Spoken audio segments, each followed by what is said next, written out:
Well, folks, we're back after a much needed summer break. As Raiden was saying before we came in, we were burnt out.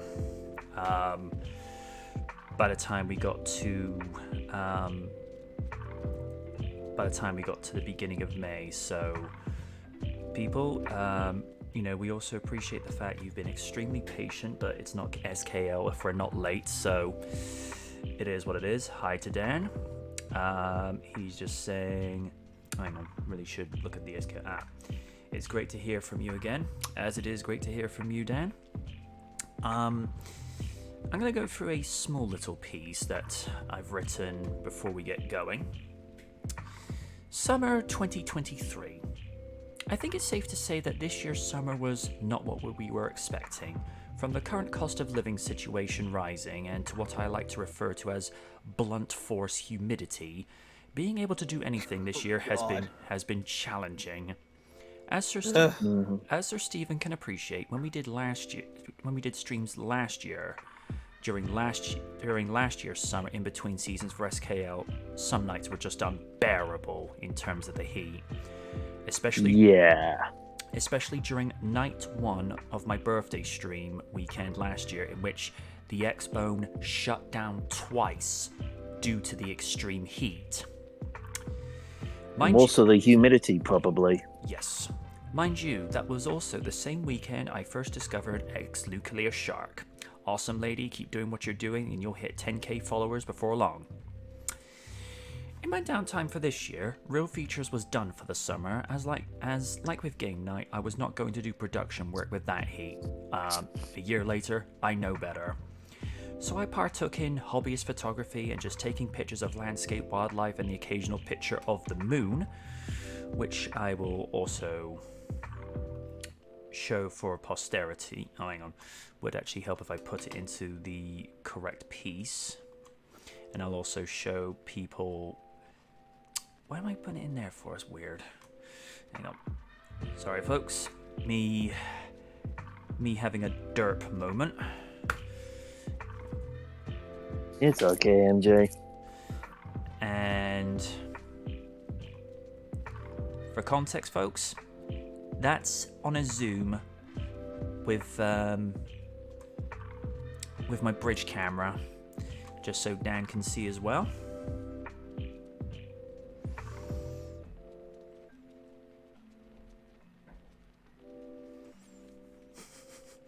Ooh. Yeah. Moon. So, Dan. Yeah, I saw it as well. But yeah, that's the zoom lens on my bridge camera. Just the sort of stuff that I was taking during the summer because, like I say, it was something to do. And, of course, just rocking out to my future funk music all throughout the summer, which was so therapeutic.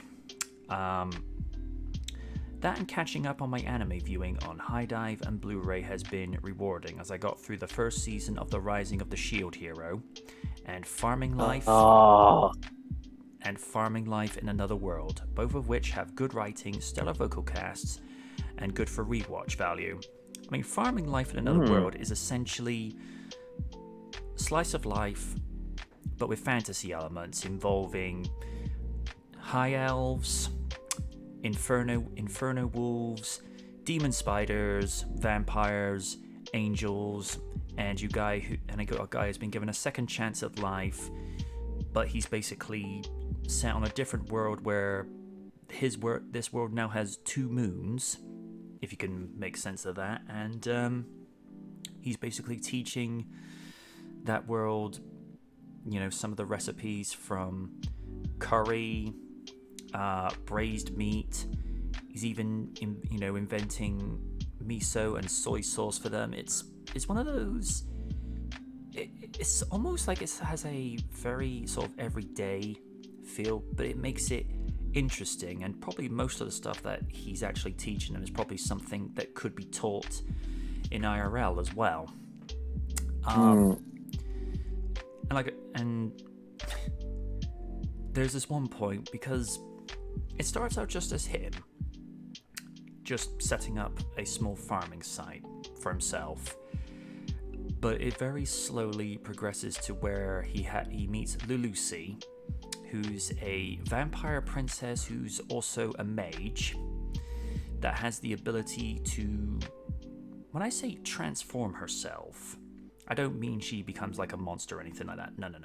She's basically able to change her, her height and stature, so she can go from looking like someone at 18 to being someone in her mid-20s. But he basically then meets Tia, who's an angel warrior who's basically looking for Lulusi because she caused some shenanigans in a kingdom because of blowing stuff up, and Raider's like, oh, this my kind of woman.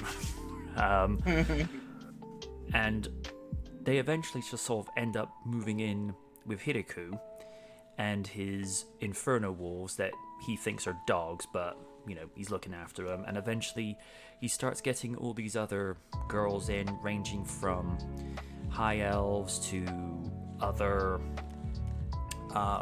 mythical, magical beings coming in. And they kind of imply, when the high elves say, oh, they're looking to reproduce and make more children, they're all kind of looking at him. Anybody else in his situation would have been like, oh, bruh, you got it made. But he's just like, I'm not even going to ask. It's that type of anime. It's more like it's hinted at, because he never makes advances on any single one of them. He keeps it safe because, he's essentially the founding member of the community, so therefore, he's trying to be respectful and just be like, oh, that's nice, and he just wants a quiet life. So it's worth a look. It's also been nice just to slow down and just appreciate downtime in watching movies for the fun of it and not compiling notes for research for future reviews. That, and I've been catching up on my rewatch of The Owl House and still finding it bizarre that Disney would cancel this when it has a large audience. Well, honestly, especially if you've been checking with the writer strike, it seems Mr. Iger has been, well, I wouldn't say it shows true colors. I mean, his colors are already shown for the way he's treating animated shows. It's at the point where, like, me appreciate that your favorite shows had a good ending, but on the other hand, some shows have been absolute. But for me, off topic, I'm hoping for Mr. Gendy Tartakovsky, creator of Samurai Jack, Primal. Primal. Unicorn Warriors Eternal, which is really good, by the way. Check that out. With his power and position, he can bring back Symbionic Titan. I mean, seriously, I love it. I love that show, and I was really sad that it got canceled because of toy sales or whatever. Yeah, it happens to a lot. It's two simple words. It's Hollywood. If it don't make money for the producers and the higher ups, then it gets canned. Hate to say it, but it has happened a lot of times in the past. Well, it's like Madam President once said, money talks and bullshit walks. Although this time a lot of people are actually making a statement about it. Mind you, Raiden says with the writer's strike, that would explain why John Cena's been around for a little bit on SmackDown recently. And the Rock one time. But let's be honest, Austin Fury had it coming. Yeah. I mean, no. Sorry. Guy's got some great mic skills, but he is one of those people. He's so bland, man. He's one of those people, and Raiden will probably guess what I'm referencing, that I would like to see have done to him what Austin, Rock, and Taker did to McMahon before Armageddon 2000. Yeah, good luck with that. Within the space especially with this whole Endeavor deal. Within the space of 10 minutes, McMahon got stunnered, rock bottomed, and last rided.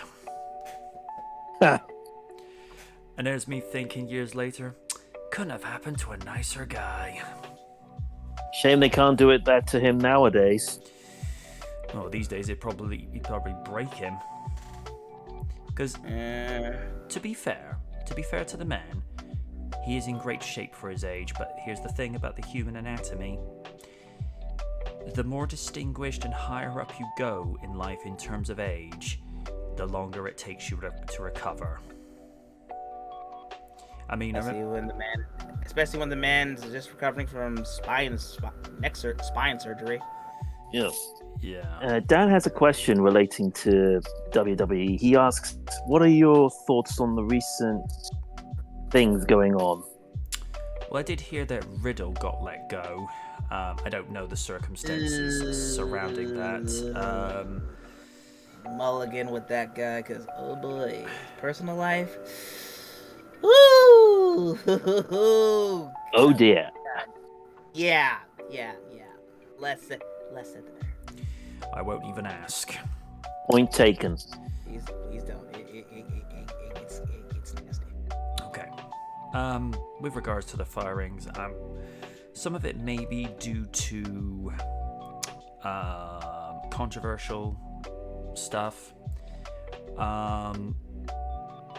It could just also be the current economic situation, because a lot of people and businesses are having to tighten their belts, so it wouldn't surprise me if they're doing this for financial reasons, because, you know, even though the WWE is still making so much money, they've also got to bear in mind costs are going up, wages are going up, because, you know, when the cost of your groceries are going up where your wages are not really being able to match it, you have to find a way of being able to... Wait, Dolph Ziggler got let go? Wait, what? Yeah. That was a shock. That was a shocker to me too. Okay, here's the thing. Ziggler, Shelton Benjamin, Elias, Dana Brooke, Abdallah, good riddance. Mustafa Ali got let go. Although to be fair, he's been trying to get out of it for a while now. Yeah, it's true. And that's the only people I can name, because a lot of NXT guys I do not know. I mean, Oh dear. I mean, Dolph, the character, I'm kind of 50-50 with it, because as a heel, he's doing his job when he makes himself unlikable, but in terms of the performer, he's one of the best. I mean, in the last 10 you years.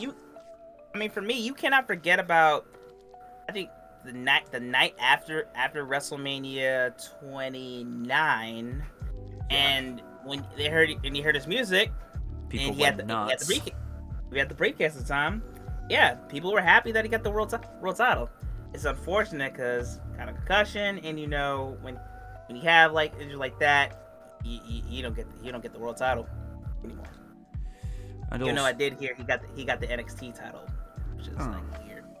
it's still a world title, so for all intents and purposes, he was a 3-time world champion. Yeah. But yeah, a little bit salty about that, because he is someone that they really could have pushed to the moon and back, because a lot of people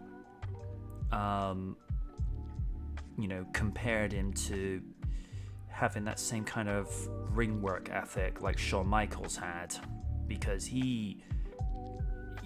Shawn would oversell just like he did against Hulk Hogan at SummerSlam 2005 in what some people dub as the cartoon match. Yeah. But Ziggler was overselling as well, because he was trying to say to the higher ups, look, I'm decent enough, give me a push. It took Pat Patterson to say to Vince, "Look, this kid is really good. Why are you not pushing him?" And Vince being Vince, he likes big guys. Ugh. Yeah, we're not going to get into that. For me, when you opposite side, we look at AEW. Tony Khan likes big guys, but he's very equal to the little guys. Look at Darby Allin. He's basically in a sense their best guy. Anytime you hear his music, the crowd cheers. People say what you want about Tony, and there's a lot. Trust me, I can say a little bit of things that he doesn't get right, especially with the women's division. But I think when it comes to his homegrown talent, he hits the mark. Another one. Look at MJF. He's their world champion, and versus the whole Punk situation, and the whole thing with teaming with Adam Cole, he's truly becoming the face of the company. Last week was Grand Slam, and he was making appearances on news and everything. With regards to the Punk situation, I'm not gonna get into it because that's too hot to handle at the moment. Too much red tape. Yeah. Dan says that maybe that's why Omos is still employed in WWE, and Omos is actually taller than the Big Show. Because Big Show 7'2", and I think Omos is something like 7'5". Yep. He's a big boy. Dan says it's a shame Disney forced the writers to condense season 3 of The Owl House to only 3 44-minute specials. I agree, but what you got to remember is Dana Terrace fought like crazy just to get that, because she wanted to make sure that it wasn't ending on a cliffhanger. There was actual closure. Yeah. And I noticed during the 3rd episode, they really upped their animation budget, because there were times I looked at them and thought, wait a minute, does this seem more like an anime now? Because I did get those kind of vibes. And to be fair, when it comes to American animation, a lot of creators are influenced by anime. Look at the Boondocks. Yeah.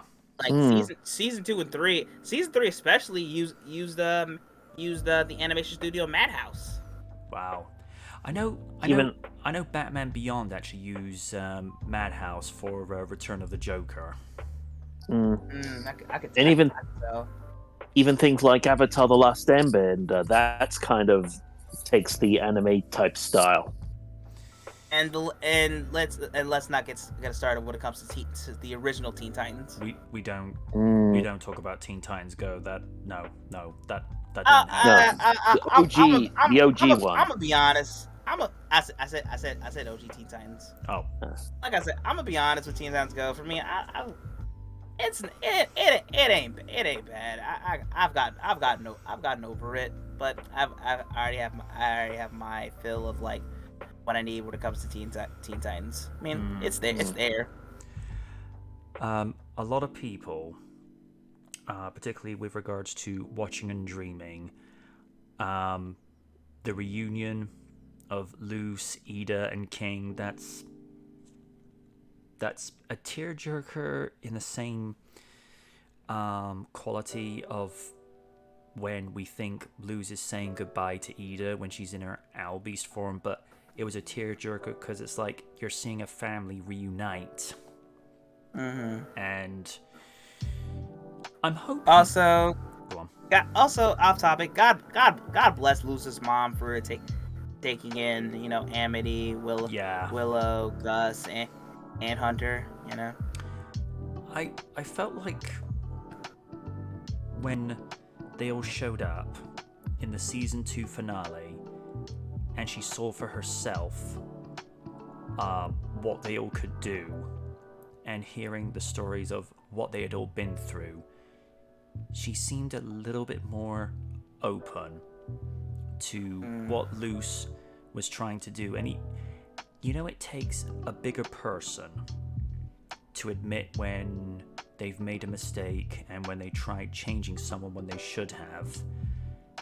And of course, in that moment, Luz realizes the one thing that she'd always been longing for, which was to be understood, and as a result, she got her talisman in Stringbean, and she is so adorable. I love that little snake shifter. Yeah. But I hope we get some form of a continuation. If not, the fans will just make up one, because if you ever watch the YouTube channel Lumi, the creator actually takes fan-made comic strips and she just adds her own dubbing in. And the one I quite like is where Luz is back at her regular Human Realm high school, having a bit of a crappy time, and then Amity and company just show up out of nowhere. And even though in some places the dubbing is not that particularly great, or I might be thinking of something else on that one, but you can tell the fans who are dubbing this, you can tell they're coming from a passionate place, because like, look, this is what we love. We appreciate these characters, so we're giving it the continuation that we think it deserves. Right. Mind you, speaking of anime per se, we got the first topic for this evening, and Raiden might appreciate this. Masters of the Universe Revolution adds Keith David as major villain. Masters of the Universe Revolution reveals that Keith David will join the series as Hordak. Oh yeah, I heard about this. Revolution will be the follow-up to the animated series Masters of the Universe Revelation, taking a mature route on the journey of He-Man, Eternia, his allies, and his enemies. Kevin Smith recently revealed some new tidbits about Netflix's upcoming follow-up. While some of the original voice actors from the first season will return for Revolution, one new major addition has been announced at Comic-Con this year from San Diego as Keith David. David has become a legend both in the voice acting for as well as live action projects. David's voice work may be best well known for his take on Gargoyle's Goliath. That voice, man.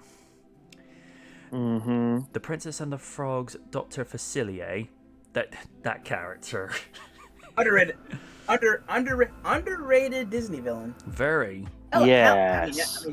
Hell. Last night, thanks to a freeform, I watched Little Princess of the Frog, and yeah, Keith David killed it. And it'll be re-showing in certain UK cinemas in a few weeks. Awesome. Dan, just a heads up: is my voice coming okay over the music, or does the music need to come down a few bars? Just asking. What was I saying? Oh yes. Yeah. And the president in Adult Swim's Rick and Morty, along with Spawn. I really need to take another look at Spawn again at some stage, because he really does provide a good role for that. David's live action role. It's been a minute since I've seen it, but yeah, I think it's still good. I mean, and of course, you know, him coming back to the voice of Spawn in MK11. And apparently they're including him on a Call of Duty season pack for some reason. Okay. David's live-action roles have included major parts in the beloved fan favorite series Community, John Carpenter's They Live, John Carpenter's The Thing, and Requiem for a Dream, to name a few. As announced at San Diego Comic-Con, David will be lending his voice talents to one of the most notable villains in Eternia's history, as he's been cast as the antagonist Hordak. Variety broke the news that David had been taking on the role who has been a villain to both He-Man and She-Ra over the years. At present, Masters of the Universe Revelation has yet to confirm whether She-Ra will be making an appearance, although it is entirely possible. I think if they're going to bring She-Ra in, they need to bring in somebody who's got a very similar vocal presence to Sarah Michelle Gellar. Now, some may disagree with me. I think Sarah Michelle Gellar would have been better suited as She-Ra rather than Teela. I think for Teela, you probably should have gone for someone still strong, but not a voice that too many people associate with Buffy. I mean, that's just my take. I would probably go with Mae Whitman. Oh yeah, and it makes sense since she's already played, a magical person as well. Also, Katara from Avatar. Oh. Alongside David's announcement, the creators of the Netflix series have also revealed Hordak's new design, which looks far more terrifying than we've seen in the past. Let's have a look.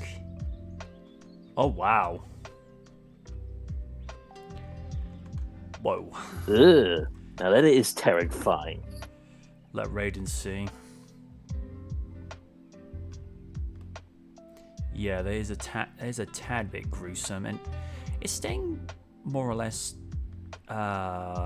faithful to what we remember, but at the same time, oof. The first season of this Masters of the Universe requel, is that even a word?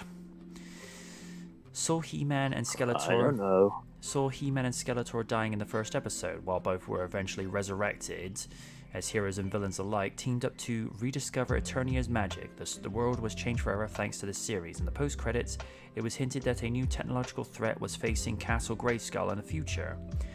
What do you think of Keith David joining Masters of the Universe? What older characters are you hoping to see brought back for Revolution? Feel free to let us know in the comments below. Okay. Wait, what? Say Meg Foster. Okay. What do I think? Well, it's Keith David, so you already know the guy has an amazing vocal presence, whether it was as Spawn or as Goliath, and he actually was the narrator for the history of WrestleMania on Blu-ray, and I'm like, oh, you guys got Keith David. That's pretty good. So, yeah, I'm fine with it. Because the thing I've noticed with voice acting over the course of the last 10 to 15 years, when you look at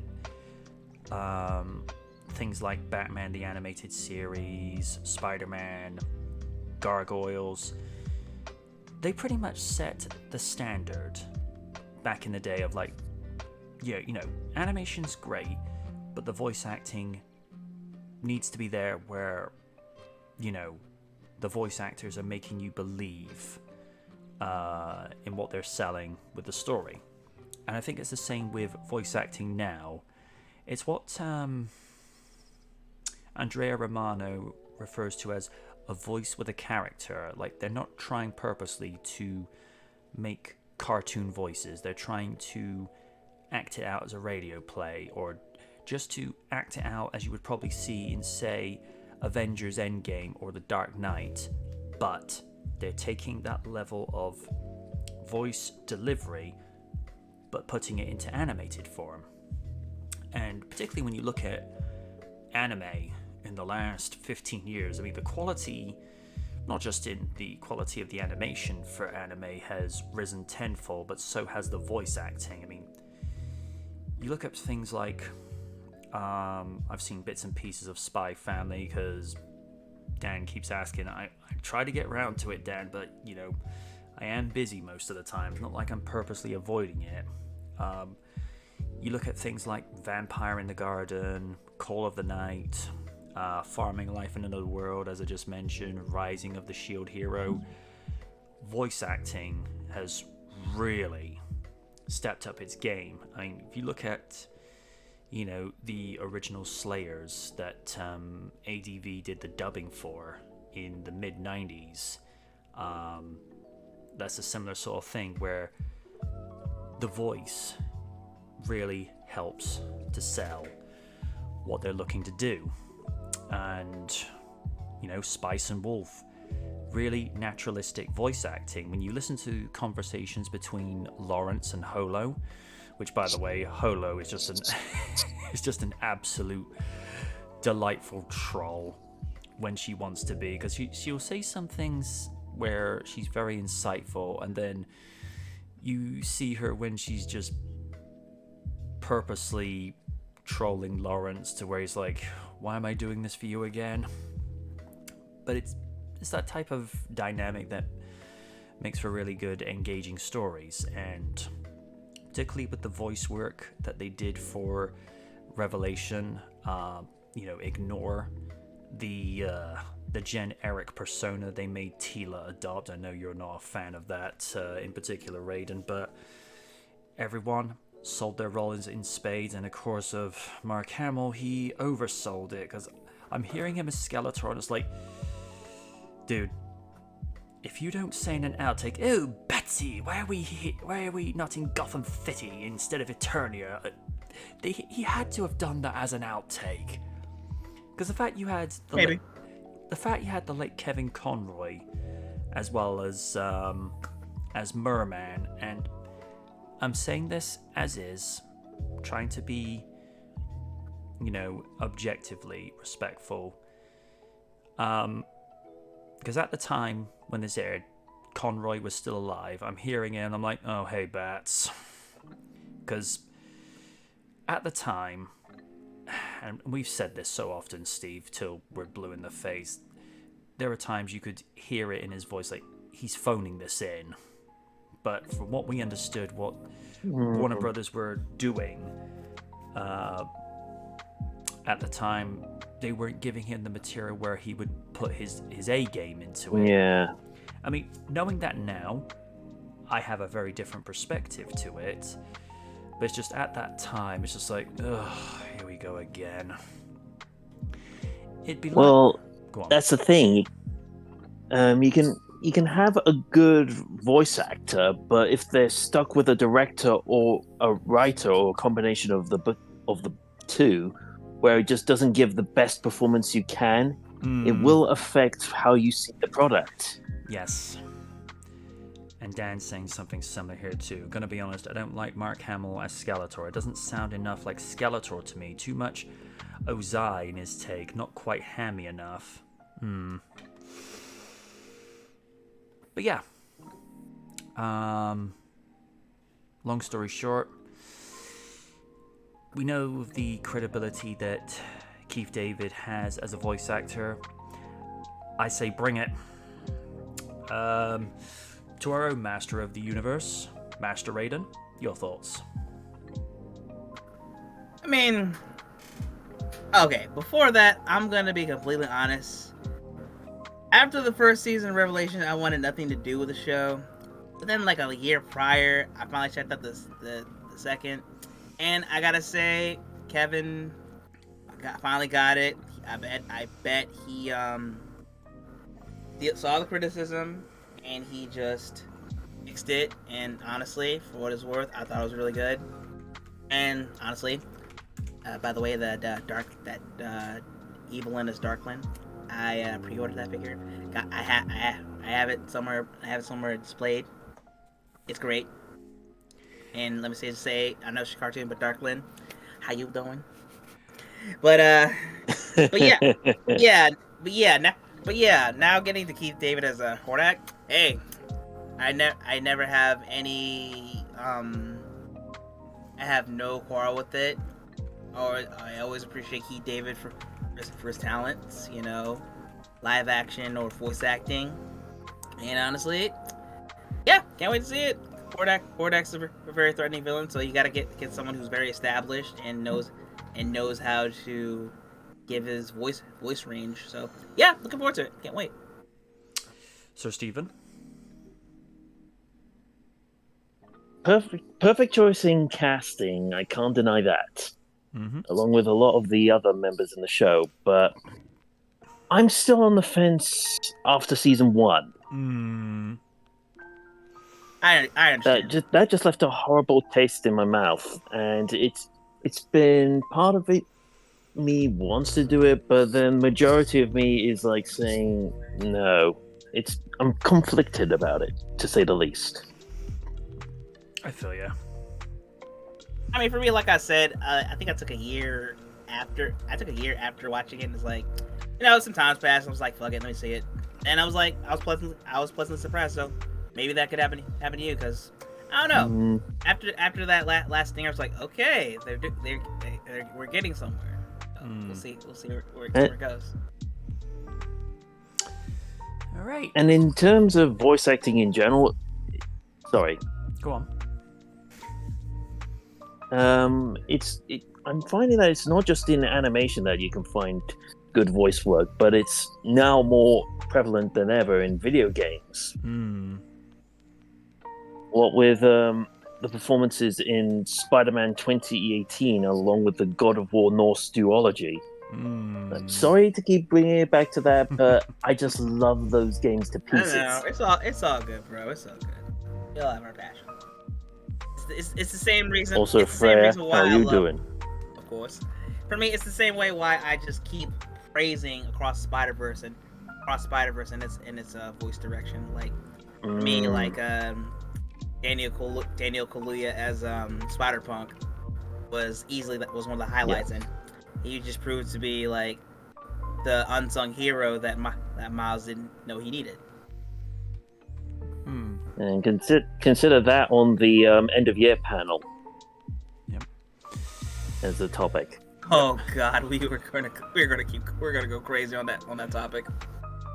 well, that Rise of the Beast and Mutant Mayhem, and the Mario Brothers. No, I never got. Movie. Yeah, never got to see Mutant Mayhem in the end. Nah. Due to technical difficulties. Oh, good. Check it whenever you can. It's really fun.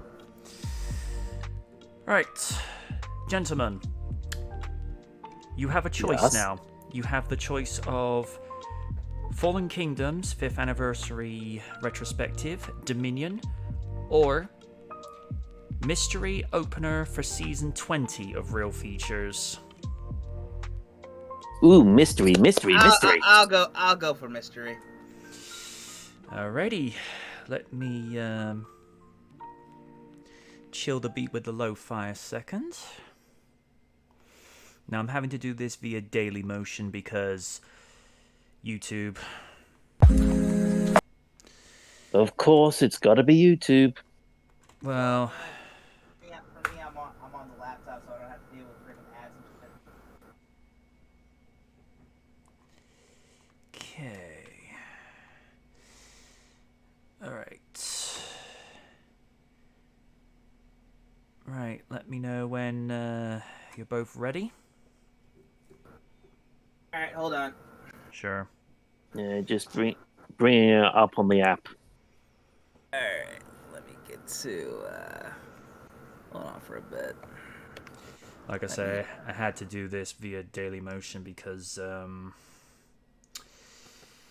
I tried editing it to the best way possible where the studio in question wouldn't have it blocked in the States, but they were having none of it, so it's like, fine, Daily Motion it is. Yeah, Daily Motion has its ups and downs, but it's functional. Yeah. Mm-hmm. Well, except for the time when we did that watch together of Celebrity Deathmatch Halloween special, and we got like constant ads and shit. Oh no. Yeah, that was dear. wild. And we vowed never to use Daily Motion again after that. No, that was Watch Together. Watch together. Oh yeah, watch together. Because it kept jumping. Yeah. All right, I am ready. Steve? Yep. 3, 2, 1, play.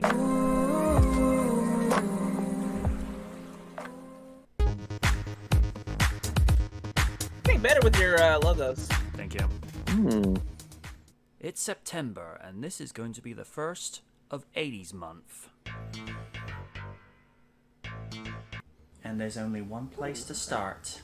41 years ago this month, the legend that is Knight Rider first aired on Sunday, September 26, 1992 at 9 p.m. only. You was waiting on for NBC. us to say He mystery. introduced us. A shadowy flight into the dangerous world of a man who does not exist.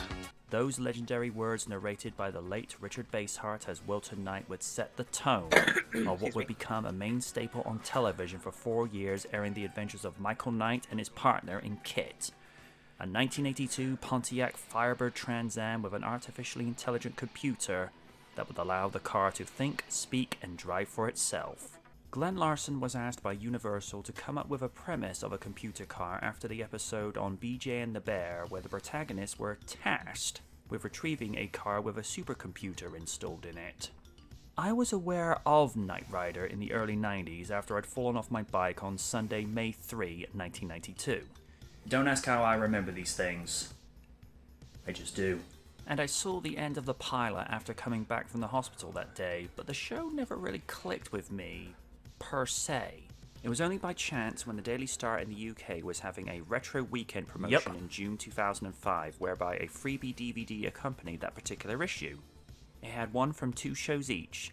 One was of when Miami you could Vice get in the episode DVDs and Evan, newspapers. and the other was the Season 1 episode of Knight Rider, Trust Doesn't Rust, where KITT came up against his prototype predecessor in Car, the Knight automated roving robot, voiced by then of pre-Transformers fame, Peter Cullen. It was by watching that episode I got hooked. I must have watched that episode several times before acquiring the first full season on DVD that summer, which had been released for the first time in late summer of 2004.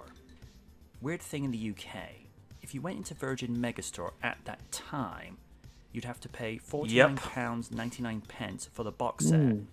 You went to play.com when it was active, it was £19.99. I think you can probably guess which one I went for. Weirdest thing, the pilot episode, which later became known as Night of the Phoenix in syndication, was put onto disc 7 as an extra feature? You'd think they'd just have it as the first episode on disc 1? So, how does the pilot hold up after 4 decades? Well, time to find out as we turbo boost back into the 80s with Knight Rider. The story opens up in Las Vegas, where we're treated to some great visuals of the Las Vegas Strip and to a band performing Tina Turner's Moving on a River. Within the opening minutes, we can see 2 forces at work. One of Lonnie, played by Sean Southwick, and Michael Long, played by Larry Anderson, but with David Hasselhoff's voice dubbed in to provide continuity. And it has to be said, the dubbing sounds good even now. But your boss's chief of security is up to his Bahamian bank accounts and industrial espionage, and now murder. Michael and his partner Mudsie are posing as security for a client and a hotel maintenance worker, respectively, but things go south when Lance LeGault, known for being the antagonist in the A-Team and Werewolf, shoots Mudsie with a silencer, and we see Michael Long along with Tanya Walker going after Lonnie in his Trans Am after Mudsie dies from gunshot wounds. And for those maybe wondering, that particular Trans Am is not KITT. It may look like him, but it's not. It's worth noting that the Trans Am was the upgrade option on Pontiac Firebirds, in the same context as that of a Ford Focus ST or a Mustang GT. There's the base model, and then there's the upgrade you pay for all the fun extras. What I enjoy about the beginning of this pilot is that the pacing is fluid in that you get a lot of information about who the characters are, and the heel turn from Tanya did catch me by surprise, but it shows you how good the writing was and how good of an actress the late Phyllis Davis was by shooting Michael in the face. Fun fact, that's actually David acting in the shadows and not Larry Anderson. The plot then sees Michael whisked away to Wilton Knight's estate, where Michael is tended to by Dr. Ralph Wesley, played by the late Richard Anderson. Interesting tidbit, he did his scenes in 1 take because of how good he was. We learn that Michael has survived the shot to the head courtesy of a steel plate he had grafted into his forehead when he was injured in Vietnam, which sent the bullet back out into his face, so it saved his life, but it ruined his face. The mask comes off and we see Michael with a new face that resembles Wilton Knight as a young man. This was done to ensure Michael's safety, as if he were to see Lonnie and company again, they wouldn't recognize him. But wouldn't they recognize his voice? The plot then begins to pick up the pace with Michael trying to find his pacing again as he trains by jogging around the state whilst the engineers are heading in and out of the lab working on the Knight 2000. Speaking of, Michael decides to enter via curiosity into the darkly lit lab until he sees a pulsating strobe-lit red scanner going left to right and back. After a little amusement at Michael's expense, we learn of the reason Michael was brought to Wilton to get a little retribution. Long is resistant to the idea of carrying on with Wilton's plan for him, of which Devon chastises him for his ungrateful attitude. That builds good tension for someone who's not really into what they're trying to sell him. Not gonna lie, these are two great lines. Welcome aboard the Knight 2000. Thank you. What's all this? Looks like Darth Vader's bathroom. We witnessed the first test drive of the Knight 2000 and we're given a small taste of what the car is capable of. It's fuel efficient, entirely operated by microprocessors, incapable of head-on collisions, and courtesy of a new substance bonded into the car, is virtually indestructible, and can drive for itself.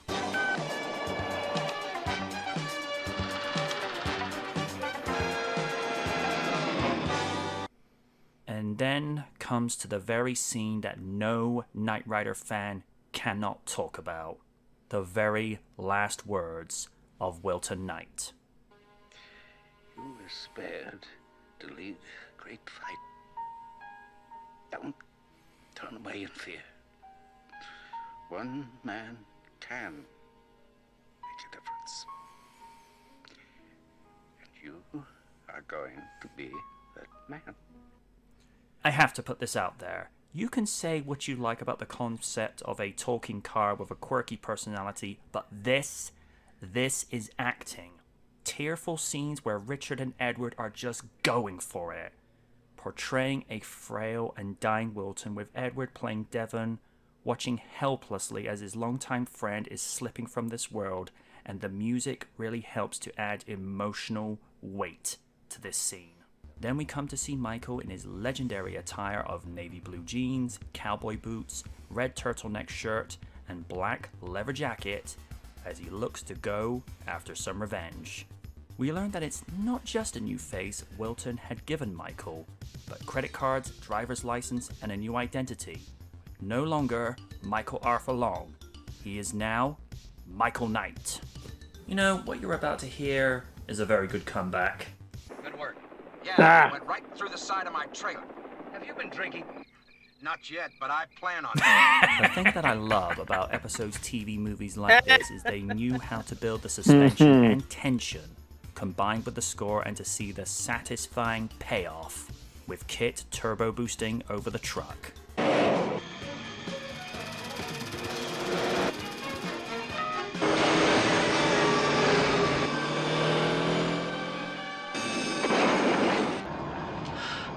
It's about as close as you can get.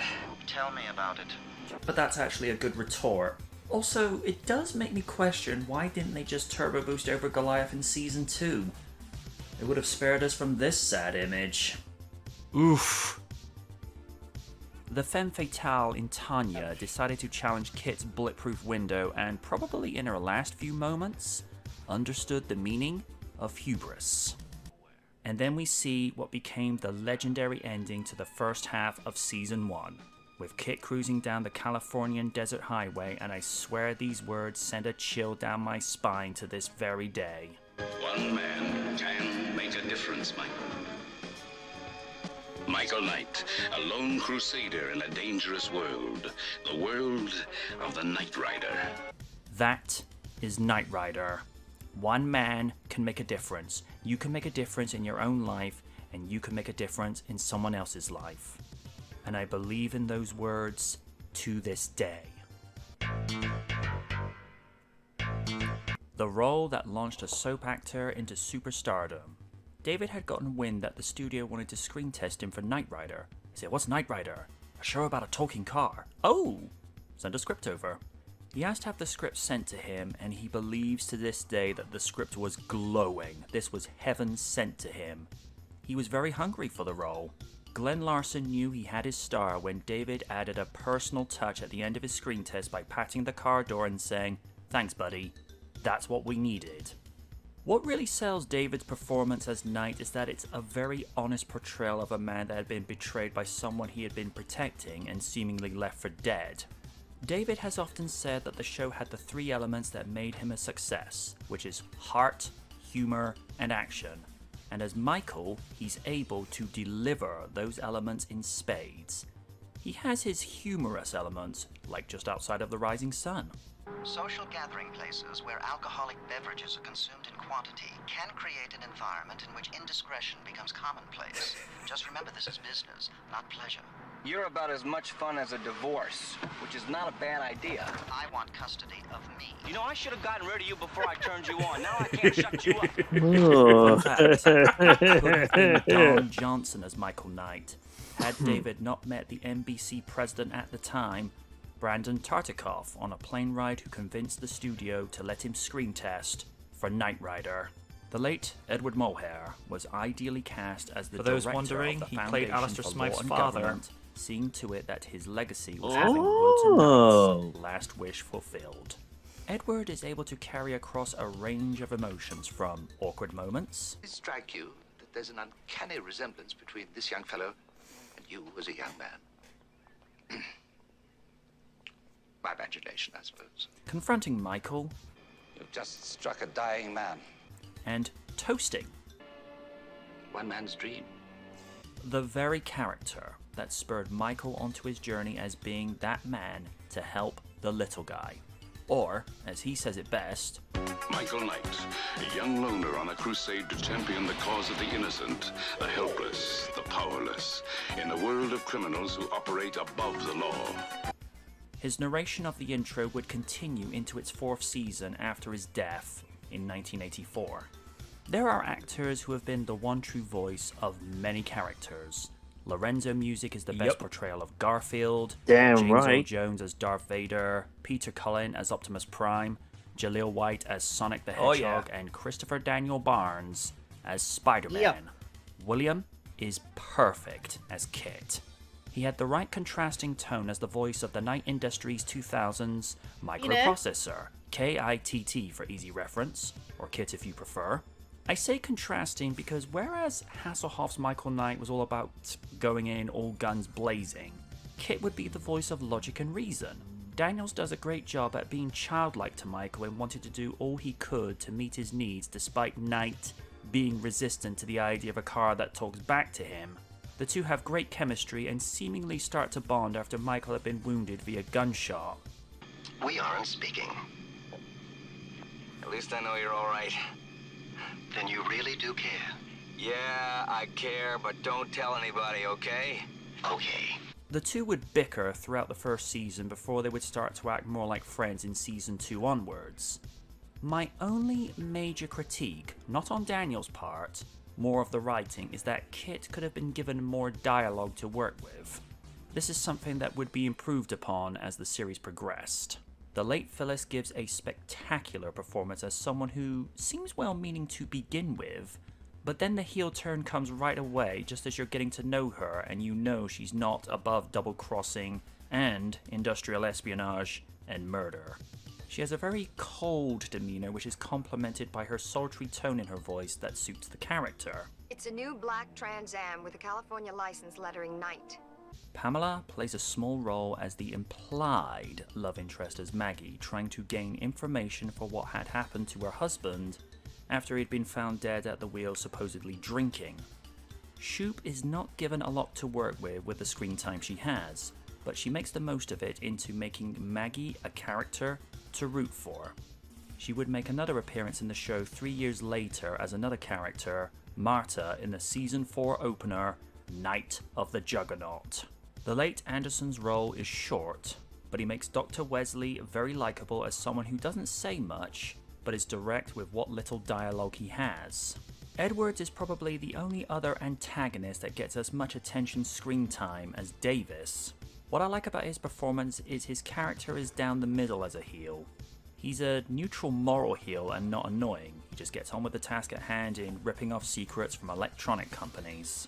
If you're making a show in the 80s and you need a villain that can blend into any show, Legault was your go-to guy. Yep. He was one of the antagonists per se as Joe Rogan that would make the protagonist's life less than easy in Werewolf, Colonel Roderick Decker as a thorn in the A-Team side, and on 2 occasions he would make things difficult for Michael Knight. one in this pilot, and then in Season 2's A Knight in Shining Armor as Christopher Stone. This is the early 1980s, so everything was done practically. When Kit is driving by himself, it holds up for the most part, except for some shots where you can see the stunt driver hidden by a cover and his arms dropping down when the Trans Am stops by Michael. I'm not going to be harsh with this, as it was 1982, so they were limited with what they could do. When they did the SG series in 2008, the tech had progressed to the point where the new kit stand could be operated remotely, and therefore have the illusion more realized of a car that could drive by itself. Now, for those new to Knight Rider, you may have noticed there are inconsistencies with Kit's nose cone and dashboard. There's a reason for that. The original setup was done for a 30-minute pitch video to the studio to show how the finished product would look, and the pitch pilot was spliced into the footage they would later shoot to save time and money. While this is not in the effects category, you see a similar thing where David switches between which shoulder he's favouring when he was shot. He jokes in the director's commentary, "I must be ambidextrous." Kit's scanner is taken from the design of the Cylons from Battlestar Galactica, as Glenn Larson never liked to see anything go to waste and he thought it would make a good look for Kit. Michael Chaffee, who was a former employee with Mattel, was tasked with bringing Kit's dashboard to life, in which he only had 2 weeks to make. He also redesigned the nose cone into the iconic appearance we know and love with the car, with a more elongated and refined, smoother appearance, and the same could be said with the dash, as he changed from the blocky appearance of Kit's voice box and cruise modes into the appearance that would be the first half of Season 1, before Kit would have his voice box updated to 3 vertical reverberating bars instead of the blinking red block. What I found appealing about the dashboard then, and still do today, is that it had a technical look similar to that of a cockpit, with readouts displaying all the information about the car, from oil pressure, water, how much fuel was in the car. Later in the series, Kit mentions he can go 200 miles on a gallon of gas. And the red digital speedometer was just perfect, especially when you would see it crank up to 3 digits very quickly. And the addition of 2 monitors probably inspired car manufacturers to view feeds from rear-mounted cameras as opposed to looking through rear-view mirrors. And to my understanding, correct me if I'm wrong, Pimp My Ride may have been inspired by Kit, and Exhibit is a Knight Rider fan. Yup. And of course it should come as no surprise, Kit is a car I want to drive. It should also be noted that Michael also had a hand in designing the DeLorean from Back to the Future, along with some of the vehicles from the idyllic 2015. On a personal note, I would have preferred to have had the future from 2015 compared to what we have now. Amen. Every sequence with the turbo boost is an amazing event. I think the ones I favour the most from this is where Kit crashes through the Comtron truck and to when he turbo boosts over the second. Stu Phillips was the composer for this pilot and the first half of Season 1 before Don Pete took over. Phillips, like many good composers, knew the right music to use for what the applicable scenes needed it for, and in some parts managed to incorporate elements of the theme into the score, such as the last turbo boost in the Demolition Derby. Both he and Glenn Larson worked on the theme music for the show. Glenn was inspired by the Delabey March and Procession of Bacchus from Sylvia, hope I pronounced this correctly, that would act as the base of the theme with the da-dum, da-dum, da-dum, da-dum, da-dum. Given that the 80s is seen as the dawn of the digital age, it was fitting that the theme had an electronic theme to it, where a synthesizer was used in making the theme. It was the first TV series intro where it would go over 60 seconds, as most intros were less than that around that time. But it set the tone for what was to come. High octane action. One score I've heard that matches this suspense and intensity is Season 3's Dead of Night, in which Kit is racing a private jet back to the States from Mexico, and he is keeping Michael alive through willpower and some of the worst dad jokes. He did tell some oddly big enough, stinkers. The episode uses stock footage from Night of the Phoenix. You didn't just watch Knight Rider, you felt it. And the music helped cement that. The pilot got fantastic ratings from the Nielsen rating system that saw the story progress with further character development between Kit, Michael, Devon, and the addition of Patricia McPherson as Dr. Bonnie Barstow as it went into the series. Some real good highlights from Season 1 were of Chariots of Gold, where Bonnie became brainwashed by this organised crime group, Kit was reprogrammed and Michael was left to figure everything out. Second was the confrontation of Kit meeting Car, the Knight automated roving robot, Kit's prototype with all his functions and capabilities, all except one. Kit's primary programming was the preservation of human life, whereas Car's was self-preservation. The other was of White Bird, where Hasselhoff's then I've actually met her. Catherine Hicklin, Nice lady. was brought onto the show after David suggested a story where Michael reconnects with the woman he was supposed to marry as Michael Long, but due to his change in identity, this was not an option, but he still wanted her back. The show was renewed for a second season during the filming of Season 1's finale, Short Notice. And Season 2 has been argued by many fans as the best of Knight Rider. Really well-written stories such as Blind Spot, Soul Survivor, Nightmares, and A Good Night's Work. This season also featured Hasselhoff playing dual roles as Michael's twin in Garth Knight, Wilton's estranged only son. Fact worth knowing, David's father saw the Season 2 opener, Goliath, and called him and said, "There's another actor on your show and he looks just like you. He's actually a better actor than you." Ooh. Nothing like getting roasted by your own family. Nope. Knight Rider would continue for another 2 seasons after that until its cancellation after its 4th season, as the show just became too expensive than NBC was willing to pay. It didn't help the show's case that a lot of studios around that time were switching a lot from action drama to sitcoms, as it was cheaper to pay for and little to no effects were required. The show went into syndication in 1986 and it reached an even wider audience. David was touring in Europe at that time in the late 80s, early 90s, and saw that Knight Rider was still popular overseas, and thought, what if the time was right to bring it back? Enter Knight Rider 2000. Where do I begin with this? Now, I'm going to be nice. The best parts of this movie are of Michael, Devon, and Kit, and to see the development of their characters in the 10 years since Michael retired in 1990, as this was set in the year 2000. Cinematography was great, actors gave it their best, even Mitch Pileggi, the future director of FBI Skinner in The X-Files, and the future voice of James Gordon in 2004's The Batman, served as a great antagonist. This scene is priceless. I'm afraid he's been recycled. Now that's just wonderful. You stick me in mothballs for nearly a decade, and then you sell off my parts like I'm inventory from Manny, Moe, and Jack. Now, this is where the reunion loses several points.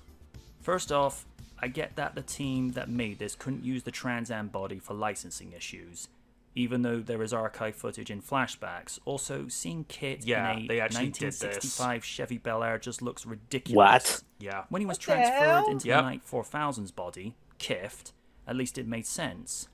Also, does anyone get a sense of irony here? We have nothing further to discuss. There's nothing worse than a smart-ass automobile. That and killing Devon off rubbed a lot of fans the wrong way. Despite good numbers, NBC wouldn't pick up the TV movie as a series. It would be 6 years before NBC would try again with Knight Rider, only this time it would have 5 talking vehicles with 5 highly skilled operatives in Team Knight Rider. But that series was not renewed either. It was only after seeing the 2007 live-action Transformers movie that then NBC chairman Ben Silverman found the inspiration to revive Knight Rider again about having a weekly show about shape-shifting cars. Prometheus, the 2-hour TV pilot that aired on February 17, 2008, saw many new faces and a new car. The 2008 Ford Shelby GT500 KR Mustang. Charles Grayman is revealed as the inventor of the original kit, and now the inventor with the successor in the Knight Industries 3000, also known as the Kitstang. Kit was originally going to be voiced by Will Arnett, but had to pull out due to contractual obligations with being the voice of General Motors. At the 11th hour, a call was made to Top Gun and Batman fame alumni Val Kilmer. He had 3 days to voice the character, and in all honesty, I think it was the best choice. Did my dad give you a name? I am the Knight Industries 3000. You may call me Kit. Deanna Russo portrayed Sarah Grayman, the daughter of Charles Grayman, played by X-Men fame actor Bruce Davison, Sydney Tamia Poitier as Carrie Revi, and Justin Bruning as Mike Tracer, who is revealed to be the estranged son of Michael Knight. David has a cameo right at the tail end of the pilot, passing the baton to his son, and this was his first appearance as Michael Knight in 17 years. The show got 13 million viewers tuning in to what has affectionately become known as the SG pilot, and it got picked up as a series that began airing on September 24, 2008, 2 days shy of the 26th anniversary of the original pilot. The biggest problem with the series compared with the pilot is that it went way over the top. Whereas in the pilot, Kit's transformations via nanotechnology was much more subtle, like a wave that brushed over the car, whereas the series had to go with the more mechanical approach as seen in the Bayformer movies. Now, for Bayformers, it works, but this seemed like such a contrasting turn for what had been established Just reminds me. 6 months Just prior. reminds me of That and the some idea of the Kit transforming from a Mustang into forms cars of of the different shapes, the like pickup trucks, people cars took in carriers, the and actual most Dock of the over-the-top Moon attack tying form game. mode, looking like something that not even Roman Pierce from the Fast series would drive. Look at these comparison shots between the pilot and TV series attack modes. It's night and day. And don't even get me started on the episode where Kit faces this generation's car. I think after the previous generation where car was a liability, why would Dr. Grayman build another one? The Knight Auto-Cybernetic Roving Robotic Exoskeleton is another 2008 GT500 KR Mustang, but this one can transform into a bipedal robot. The build-up to the confrontation was fine, with Michael rescuing Kit from Area 51? Folks, don't even ask. It's a lot better if you try not to think about it. There had been 2 prior fights between the previous generation which were much well thought out, but this ended up being a 2-minute scuffle in which Kit turbo boosted through the maniacal mech like a hot knife through butter. So That and the JP show was Spino seen as T-Rex more of a fight, window got to it. sell products for cars and other electronic consumer products rather than focusing on the actual story. Despite coming number 2 against American Idol in its season finale, the show was quietly cancelled. Of course. There was a petition that went around, of which Smith Cho and Paul Campbell signed and passed around to get the show renewed, but it was never to be. Knight Rider has made many merchandise items made of it, from t-shirts, 1/18th scale replicas of Kit. I have both of them. Having the show released on VHS, DVD, and Blu-ray. There have been 2 great books sold from Joe Hoof, The Unofficial Guide to the Knight Rider Legacy, and an updated version in 2012, Knight Rider, 30 Years of a Lone Crusader and His Talking Car, and to the official Knight Rider Companion, researched and written by the very talented Mr. Nick Nugent. And of course, to the many, many replicas of the original Kit, also known as Kit Prime, Car, and the Kit Stang. And I would know, I got to sit in one. Nice. There have been multiple attempts to get Knight Rider made as a movie, in which Glenn Larson had the movie at then Revolution Studios, and then the Weinstein Company that would have seen Kit as a Camaro. And that would have been a natural choice, since in the 80s the Camaro and the Trans Am shared 85% of their parts with each other. And at one stage there was a rumor John Cena was going to be Michael Wait, Knight. what? How would we be able to see him? Will the movie ever happen? I'm cautiously optimistic. But as the late Ben Hurst once said, sometimes all it takes in Hollywood is a phone call. Knight Rider has been beloved and treasured since 1982 on TV, VHS, DVD, and now Blu-ray. I'm MJ Knight, and one man can make a difference. Long live Knight Rider.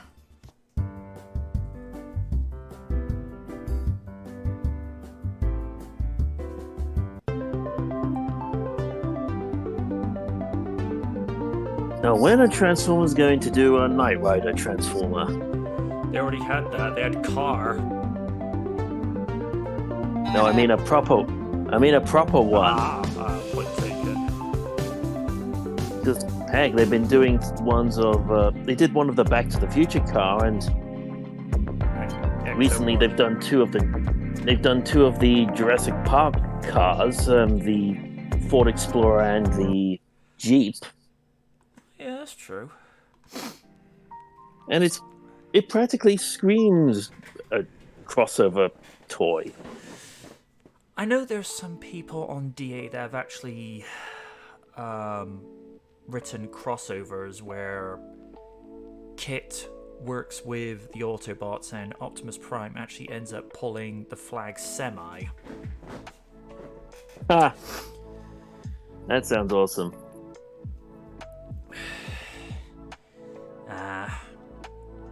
But that was the reason I had to put that one up to Daily Motion, because here's the thing. Yeah, Universal, I can understand. Universal don't have a problem if I do a review on a Jurassic Park movie. They're completely fine with that. But the moment I put up something about Knight Rider, it's like, nope, block it in the States. And I'm like, what? It's almost like they don't want the rest. They don't want the rest of people in America or Canada to see it, but it's viewable in the rest of the world. I don't know.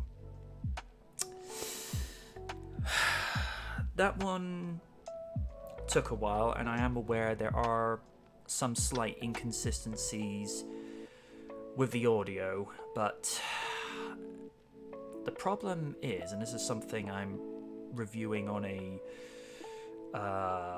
review by view basis, even if I get the audio to be raised in ones where it's a little too quiet, it then compromises some of the other parts of the audio. So what I'm going to be doing now, whenever I do audio recording, is just do the similar thing that I've been doing recently. Get as close to the mic as possible without it sounding too intrusive, and then just as a rule, just amplify it to say 7 decibels, because if it's too loud when I go to do the editing and then start to put it together in Vegas, I have the option of actually lowering the decibel on the individual tracks, so that's fine. But I am doing as Kaiju suggested. I am trying to be louder without disturbing the neighbors, because but it's difficult because I feel like Audacity has a very weird sense of humor at times, where it'll do it, most of the time it'll do it pitch perfect, pun intended, but there's other times where it's like, I'm about to make your day interesting. It's like, please not today, please not today. But it is what it is.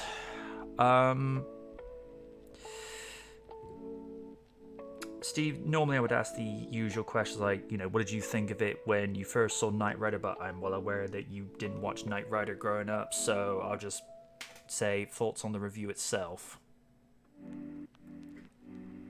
Love the amount of detail you go into about the series and the production of it. Makes me very curious to try and track down where I can find to watch it. I think it's on Amazon Prime.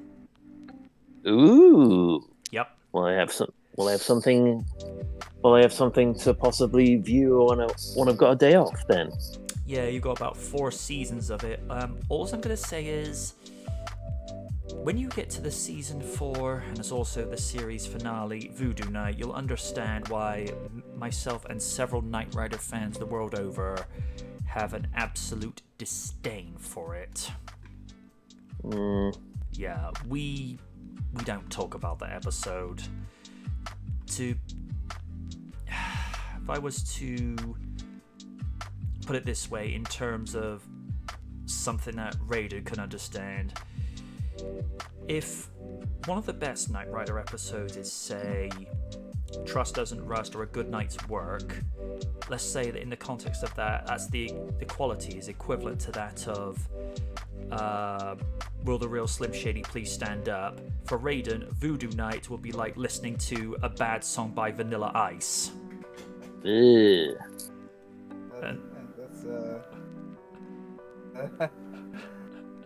That's rare.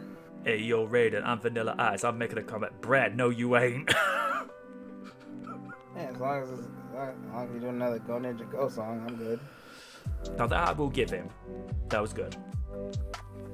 But it's like, it's when he tried doing rap songs where he was like trying to romance the songs. Like, dude, what you doing? It's like, no, that's cringe. Don't do that. Sorry, I appear to be coming down with a cold of some kind. Raiden, same question to you. Oh, it was great. I like how passionate you were just talking about your favorite thing. You know, like, yeah. I mean, a lot of people need to do that nowadays instead of just like constantly going through negatives and just saying, "Oh, this is good," but all this stuff is bad. Like, so I like how thorough you were with everything. I mean, never 2000 existed. Thanks for mentioning that, so I don't have to see that. But yeah, pretty good stuff, man. Plus, I did kind of fair warn you guys with regards to what they did with the SG series. I get that when someone. Oh, don't worry. You showed me You showed us footage. Mm-hmm. I mean, with the pilot one, where it's where it brushes over, didn't have a problem with that because I looked at that and thought that makes sense. But then you see the series where it's mechanical transformations. I'm like, you're really going there with a Transformers aesthetic, aren't you? I mean, in the pilot, Kit is only transforms into Mustangs of similar shape and color, which I thought, from a practical perspective, that makes sense because you use the material that's there. But when you see him transform into pickup trucks, people carriers, and that much more aggressive attack kit, it's just like, you look at it and I'm like, what is this? I mean, the attack mode from the pilot, not a problem with it because so little was done to it. You know, it went with the simpler approach, but you look at the series one, it's just like, no. Just no.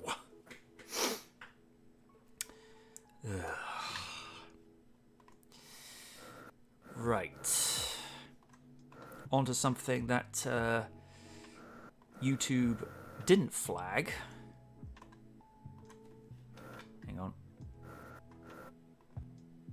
No, don't start the video straight away. Thank you. Alright. For obvious reasons, we're not going to track back to the beginning of the Jurassic Park series. So the last one you guys ever saw was chronologically was Jurassic World. So we're picking up from where it picks up from 3 years after Jurassic World. Alrighty then. Plus, you get to hear the first ever vocal talents of one Ms. Silly Shadow. Very, very talented voice artist.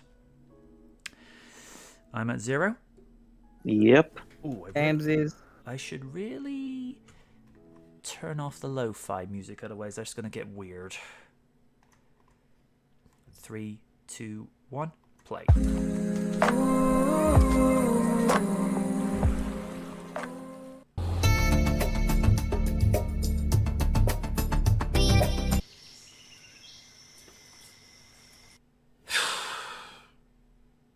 This is just a rehash of the Lost World Jurassic Park. Let's call it for what it is. From set pieces of an elderly man looking for redemption from his humbled physical state to taking the animals off the island and looking to make capital from them. The only difference here is that they're looking to sell them on the black market to anything from weaponizing them for war, using them for pharmaceutical purposes, or the right to hunt them. Yes, it's going to be this ridiculous. There is a nice cue from the original book where the island was destroyed by napalm bombing it so that the animals could never escape to the mainland. Whereas with this, Mount Sibo, a once extinct volcano, had become active on Isla Nublar, which threatens the lives of the dinosaurs on the island, including Rexy and Blue. Now at first you seemingly like Eli Mills, as he comes across as a charming and charismatic businessman with altruistic intent, like his boss, Benjamin Lockwood, who was John Hammond's silent partner in creating the original Jurassic Park. But his heel turn came way too quickly. Had the turn come when the animals arrived at the estate, then that would have built up to where the audience would have felt cheated that someone with sincere intent was just a wolf in sheep's clothing. In order for a heel turn to work, you have to be invested in a character, in a similar vein to Ducard from 2005's Batman Begins, where he feels like a good father figure to Bruce Wayne, but when he turns, he really turns. In this, there wasn't enough time to become invested enough in the character. Some of the best scenes are on Isla Nublar, where we become reacquainted with the dinosaurs of Jurassic World and Jurassic Park. Speaking of, the way the opening scene was done with Rexy chasing a group of mercs whilst retrieving a sample of the I-Rex gave me vibes of the original Jurassic Park if the horror elements had been dialed up. Credit for this goes to J.A. Biona. His work on the orphanage as a horror director. He knows how to use the right elements for heightened intensity, as seen with the chase of the Rex and the game of cat and mouse between our heroes and the Jurassic Park, also known as Ripper, as nicknamed by Altiori. As good as the action is in this movie has a lot of problems. Owen somehow surviving volcanic ash after being surrounded by it on the race to the cliff edge, as this should have killed him instantly. Owen before, against all odds, surviving the scalding hot temperature of approaching lava that should have melted him alive just being mere inches from it. The Baryonyx not being killed despite lava splatting onto it. Dinosaurs being sold on the black market, as I mentioned before. The Indoraptor being a mixture of Indominus Rex and Velociraptor, when the I-Rex was already a mixture of T-Rex, Cuttlefish, Amazonian tree frog, and Velociraptor. So it was just more raptor? Blue not smelling out the mercs while she was attempting to bond with Owen again after 3 years. Blue being given a blood transfusion from Rexy, which is just ludicrously asinine when anyone who's not even a hematologist will tell you that will do more harm than good and probably even killing Blue. This kind of backwards sci-fi writing is tantamount to a human being given a blood transfusion from a lion, a cat, or a dog. Even if that person were given a transfusion from an ape, even though they are our closest genetic link, would have so many compatibility issues. Also, the way that Claire and Owen are getting Rexy to donate blood is just laughable. And Rexy's tranquilizer wears off and she wakes up angrily, like someone had told her that Disney had cancelled the Owl House. They did what? It had 3 seasons left in it. Bring me the mouse. Public domain's coming for you. This movie had a lot of references from the previous movies. Okay, that was funny. Yep.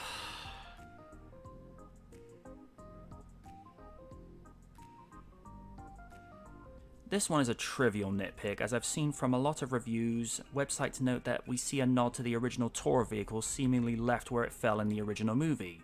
That part is not the issue, it's the fact that a lot of people refer to it as the Jurassic Park Jeep. I'm sorry, what? Oh boy. It's one of those days, ain't it?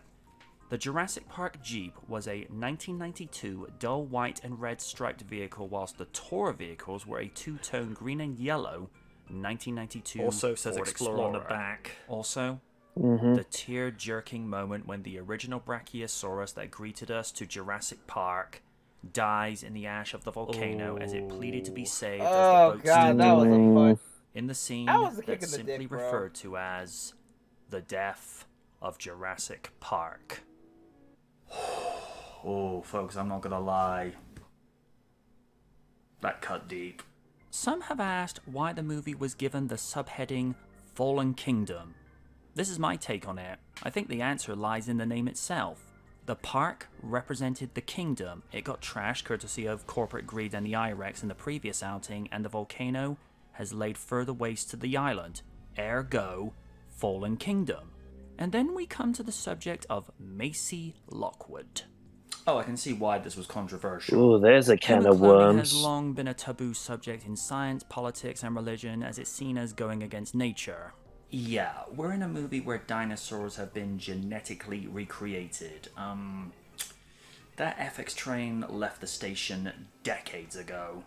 Benjamin lost his daughter in a car crash years ago, and he used the technology to get her back, but this in turn drove a wedge between him and Hammond. I see both sides of the argument. On the one hand, yes, it's going against the natural order of things, but at the same time, be honest with yourself just for a minute. If you had the tech to bring a loved one back, wouldn't you be tempted? Only you can answer that.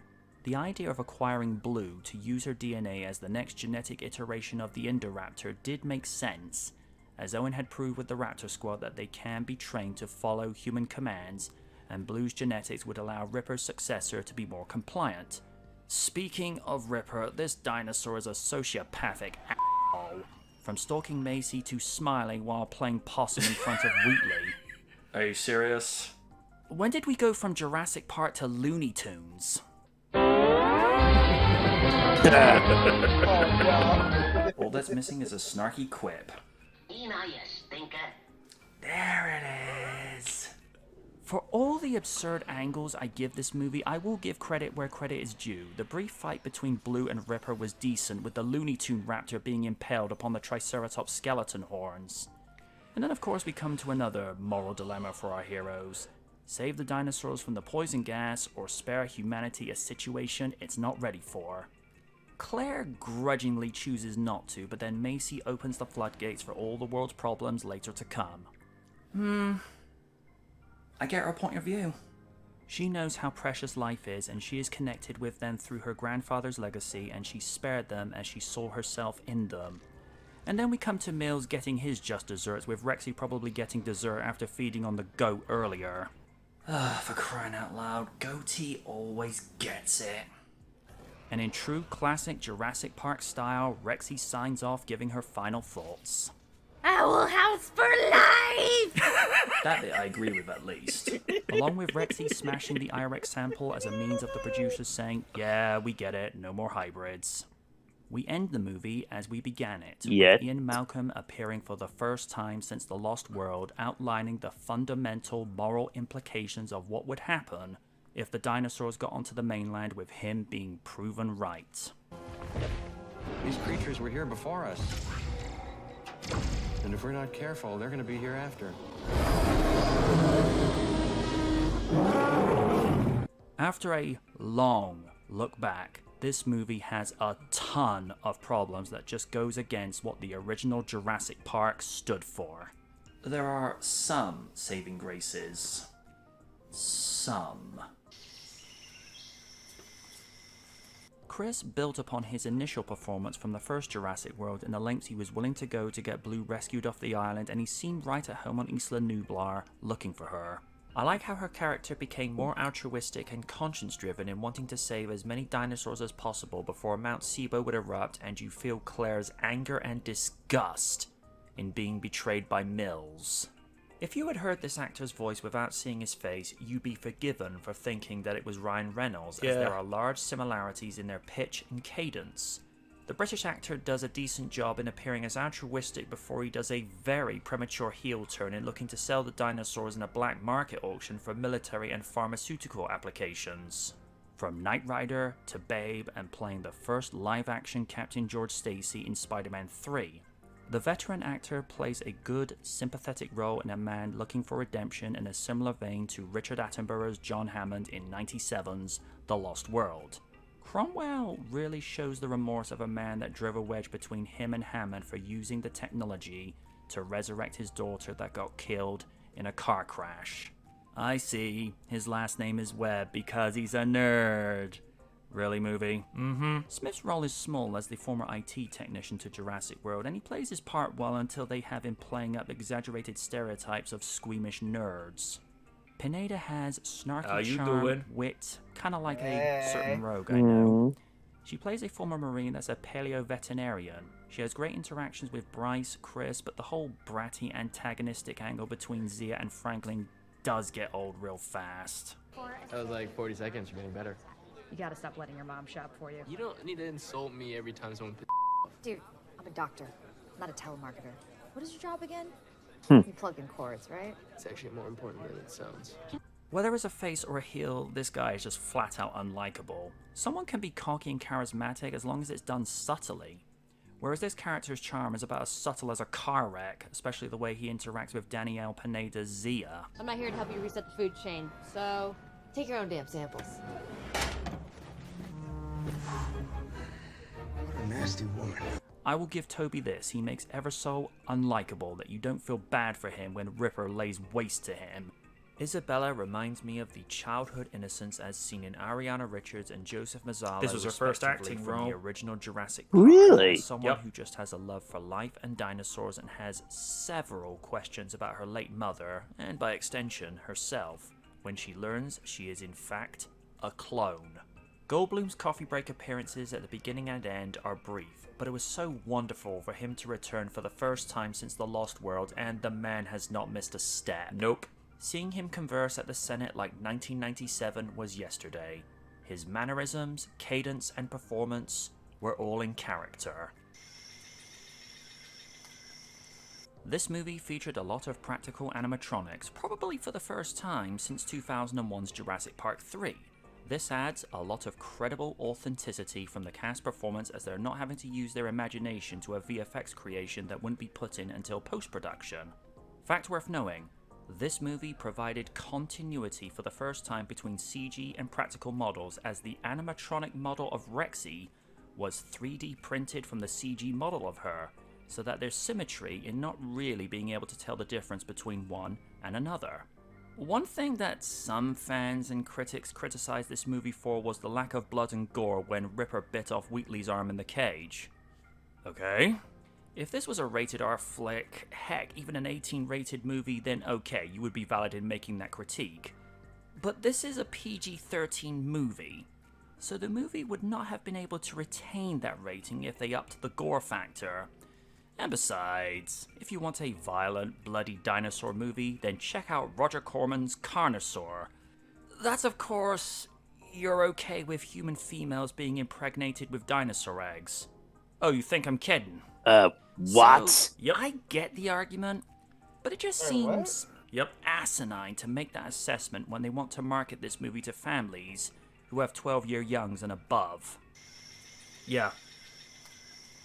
Much like how John Williams upped the intensity with The Lost World, Michael Giacchino took the second Jurassic World score to a different level. The familiar theme of Jurassic Park is present at the end credits, but what really got me was how he made the movie have this haunted house theme when the Indoraptor was stalking Macy, and this piece when Ripper is scrambling the rooftops really sells the gothic horror aspect of what J.A. Bayona was looking for. Yep.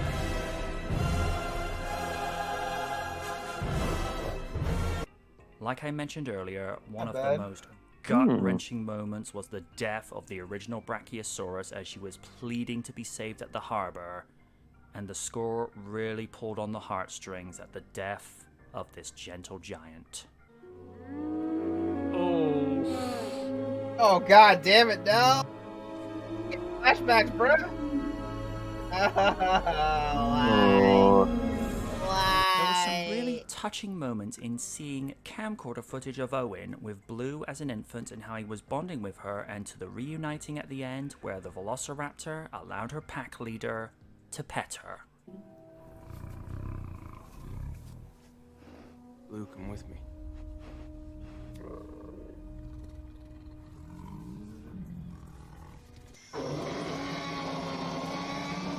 Jurassic World Fallen Kingdom took home a worldwide profit of $1.3 billion against a budget of $170 million to $187 million.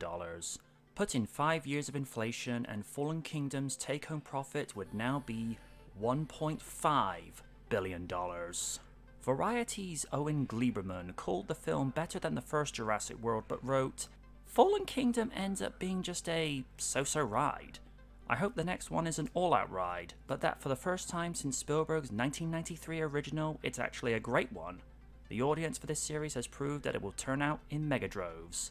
The Boston Globe's Ty Burr likened the film to a Universal Studios theme park ride, noting, "It's enough for a fun fright night at the movies but lacks anything else. Character, mystery, wonder, danger.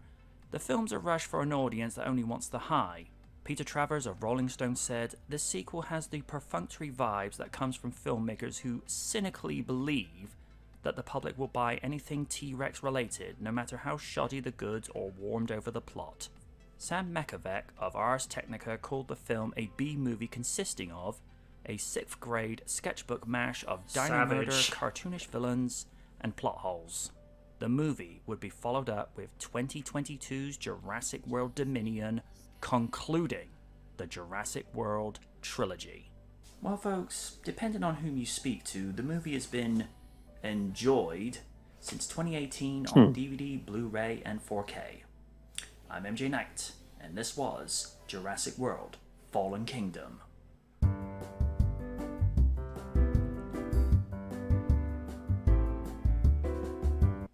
4 years after the dinosaurs are unleashed upon the world, 2 generations of Jurassic come together in a bid to save the planet. Real Features covers Jurassic World Dominion in a first-time ever retrospective, closing out the franchise, only on Real Features. Hey. He's got great range. Yep.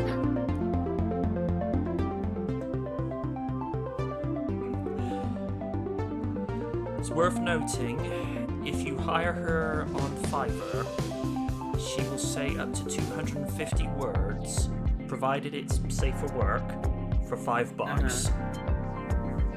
Wow. Yeah. Originally, I wanted to go with Cleo Torres, but she would only do 50 words for $5, whereas Silly Shadow is financially much more viable, and well, you heard the quality with her vocal range. She's more than decent.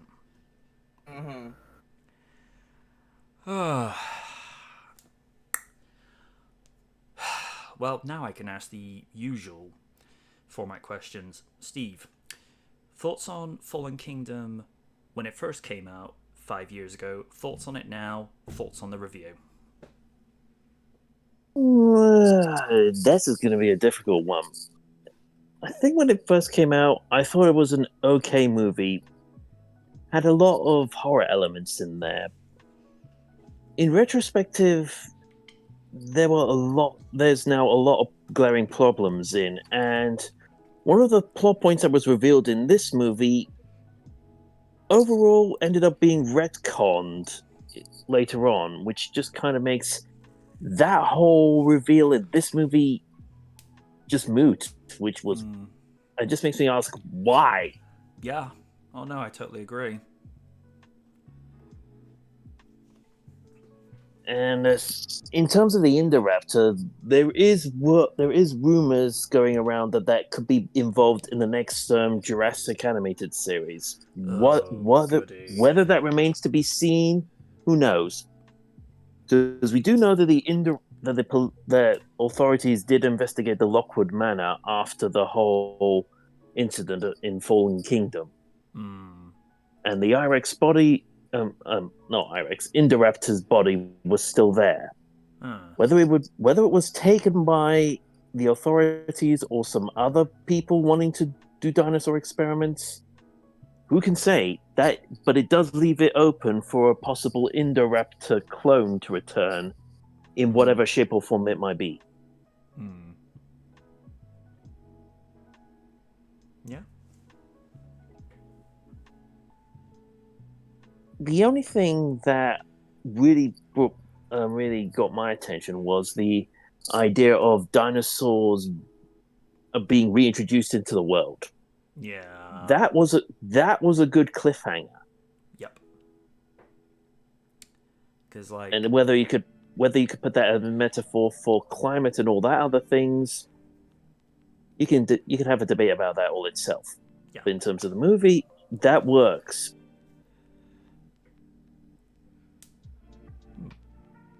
In terms of the review, once again, great analysis, and also nice additions with the extra voices involved. I tell you what this all came about from. I had finished up the 30th anniversary retrospective for the first movie, and I originally did a trailer voiceover and did as many effects as I could to try and sort of get that deep, impending, ominous voice, and I just wasn't getting what I was looking for. And I'll give you an example. I mean, all of the trailer, the voiceovers she did were absolutely spot on, amazing, but I felt like the one that she did the best one for, and I'll pop this in so Dan can see this as well. YouTube, don't start it yet. Okay. 4 years after the YouTube, what did I just say? Right, hang on. Go back to... What do you expect? It's YouTube. Hang on, did I pop it in? Yes, I did. Okay. I'm at 0. Alright, hold on. Yep. My fault. Oh, wait. Hey, did you forget my thoughts on the thing? I'm going to get to you in just a sec. I'm going to get to you in just a sec, and just... Besides, the trailer's literally like only like 18 seconds. Oh, okay. Sorry about that. I was just No, I haven't forgotten. Resting a little bit. No, that's all right. It's okay. I slept. I was like, oh wait, did we start already? All right, I'm at 0. 3. Me too. 2, 1, play. 4 years after the events of The Lost World, Alan Grant returns in a rescue mission to Site B. Real Features revisits the 2001 sequel in the 22nd anniversary of Jurassic Park 3, only on Real Features. Oh Lord! Oh God! Shoot me! What, the movie or? No, Jurassic Park 3 as a whole. Okay. I think it helps that I actually did some extra, how to say this, extra editing just to sort of have a slight pitch echoey feel to her delivery, but it was when I was getting real close to having, I think, maybe Lost World or the editing for Jurassic Park 3 finished. I'm like, something is not clicking. And then I gave her, because I only gave her the script to work with for the trailer for The Lost World. And in the original one, when she said Jurassic originally, she said it sounded like Jurassic. Now that could have been just like a small hiccup in voice dubbing, because that happens on occasion. So I just asked her could she redo that, and she does do one do-overs for free, because that's within her price package. And I heard it and I'm like, yeah, I'm hiring you again.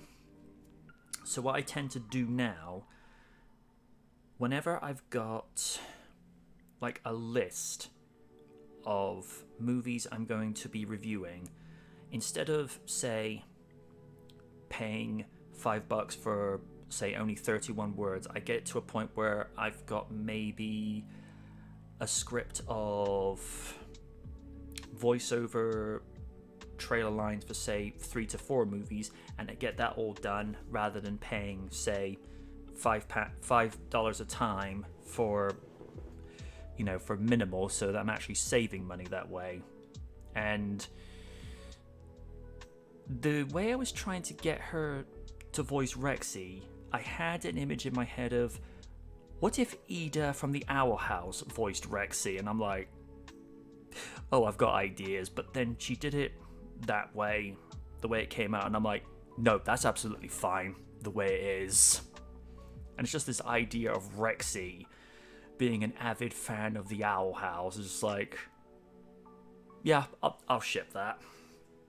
And finally, to Raiden, same questions as it was with Steven.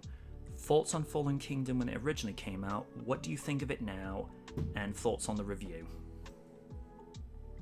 As a person who never was big into the Jurassic Park franchise, even though I really like Lost World, there was a little bit of expectation with Fallen Kingdom, even though I thought Jurassic World was pretty cool. Never watched it in theaters, but watched it later on. Oh my god. This is, like I said, this is someone who is half a total noob of the franchise. My god, even a normal person can see the flaws in this one. Like, the blood thing annoyed me. The Brachio one hurt me. The premature heel turn was like, ugh.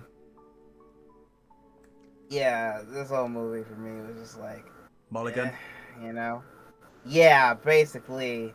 But for theater review, I like how you tackled it. I really love the shadow actress. She killed it. That was really fun. That's with the outhouse stuff. That was good stuff. Yeah, overall good stuff, man. Really good stuff. Well, this is kind of an exclusive. There is going to be a Batman movie reviewed this October. Now, if Win is not able to do this, I'm going to hire Silly Shadow to voice Harley Quinn. Ooh. Yeah. What's that? By the way, Arlene Sorkin, R.I.P. We miss you. Oh yes. Yeah. Oh yes, sir. Yeah. I know, man. First we lost Kevin Conroy last year, now we lost her. Fate's a cruel mistress, but you know. Oh yes. Remember this, folks. Love those while we have them, because you never know when they're gonna leave us. Yeah.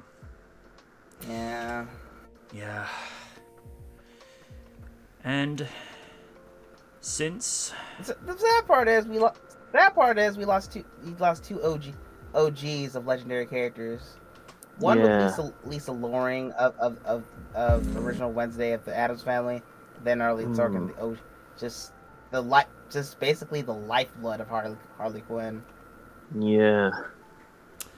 Also, what do you think of the slightly updated format where before the credits roll there's a trailer telling you what's the next attraction? Oh, I like it. It builds anticipation. Well, I remembered thinking when I went with Jurassic Park, I thought, I mean, yes, you're gonna have to write an entirely fresh new review, because you can't just copy pasta what you did 5 years ago. You've gotta do something where it's more in depth. And if I'm not mistaken, let me just check. That review went on for about 25 minutes, but it's the OG. You gotta, give it some love.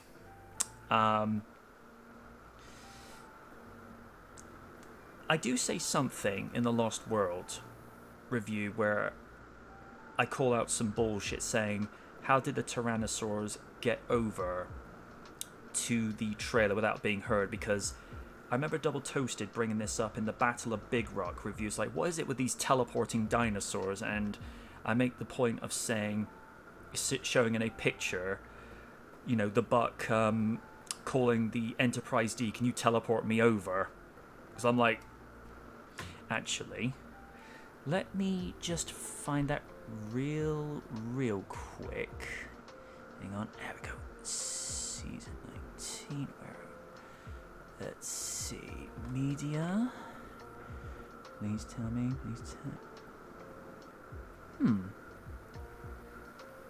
Let's. Here we are. Because I thought about them saying that, and it led me to this.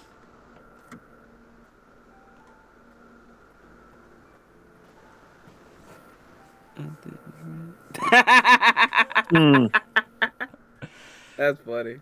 Well, 'cause my thinking was, how else would they have been able to do that? Because in the first movie, when we hear of Rex, Rexy's kind of announcing her approach, you feel it. And yet, in the Lost World, the only sort of presence you feel is one of the Mercedes four-wheelers being thrown off the cliff, but no thumping. And I'm like, I have to agree with Corey. I call bullshit on this. All right. Just so you know, Raiden, if you thought your head was gonna roll with Fallen Kingdom, dude, you are going to have questions about life after this. Oh boy, and I remember doing the screen announcements for this. Hey. This will probably be the last one, and we'll probably do, say, one more quick topic, and then we'll call it a night. Dan, you still there just out of interest? Just waiting for him to say something in the comments.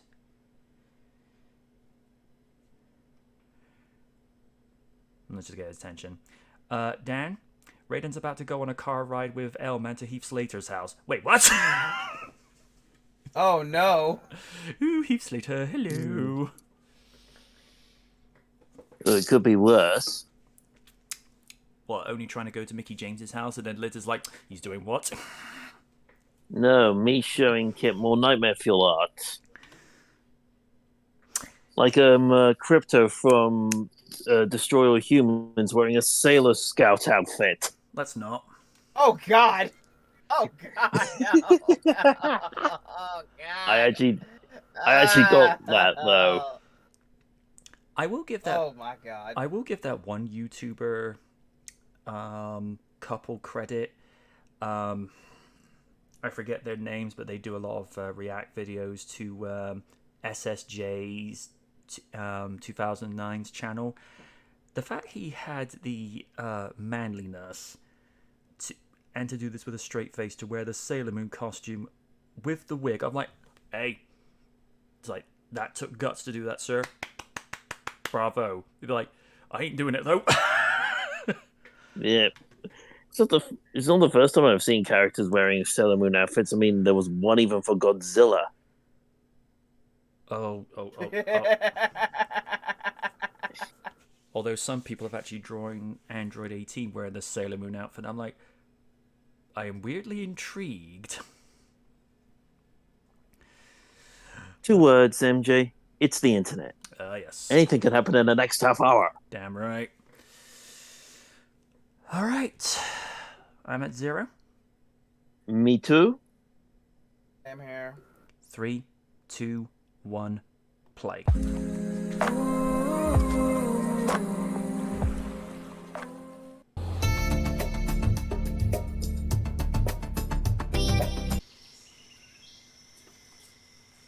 And all roads lead to this.